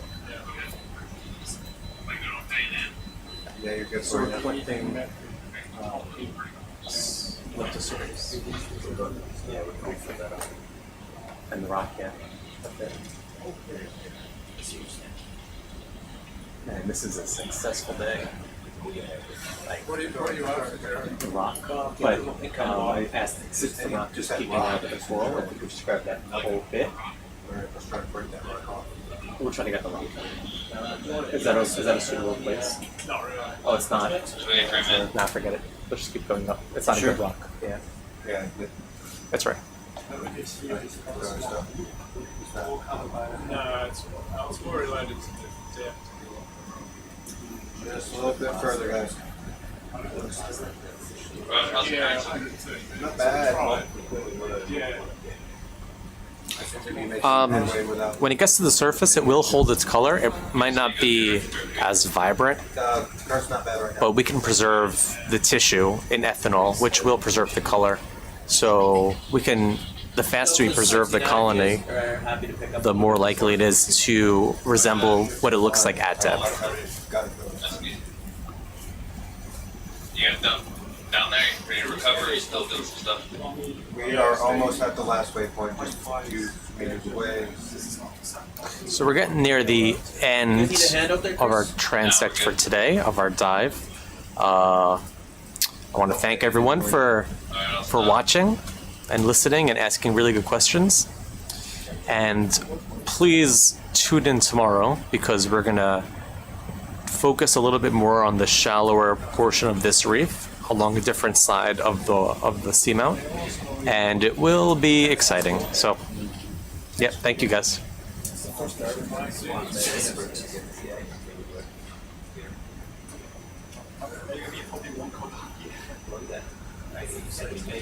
Oh, yeah, it's another fishing line. Oh, there's been around here nonstop. A lot of fishing line, yeah. What year was this made of resort?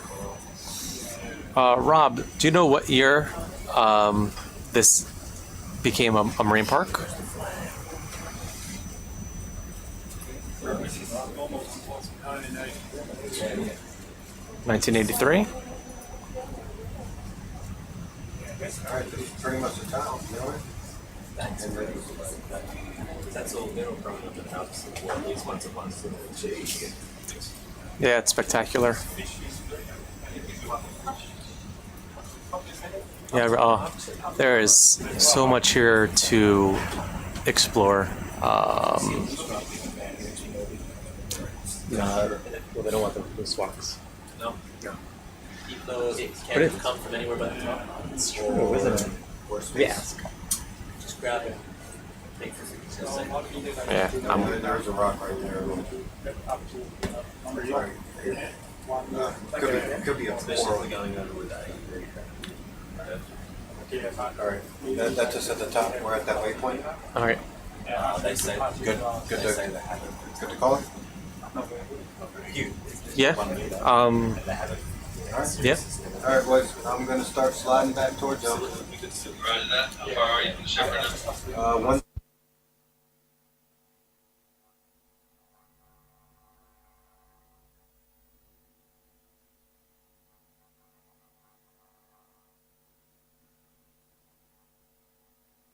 Let me know. We can move the ship. We need to. Yeah, right there. How long do you want it We'll on? probably definitely kill the VP. As soon as you get full Dougal Yes, F or sir. it's slack?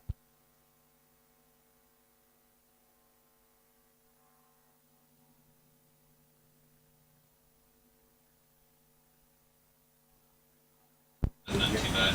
This color was brilliant. Okay, so it was declared in 2017. Thanks, Rob. All right, so we are leaving the reef now. So we're gonna have to cut the feed. Hey, Berman. Thank you all again for joining us in this exploration. Probably booted up. yeah, what would be the slope helps, right? Didn't really miss a lot. It's barren, right?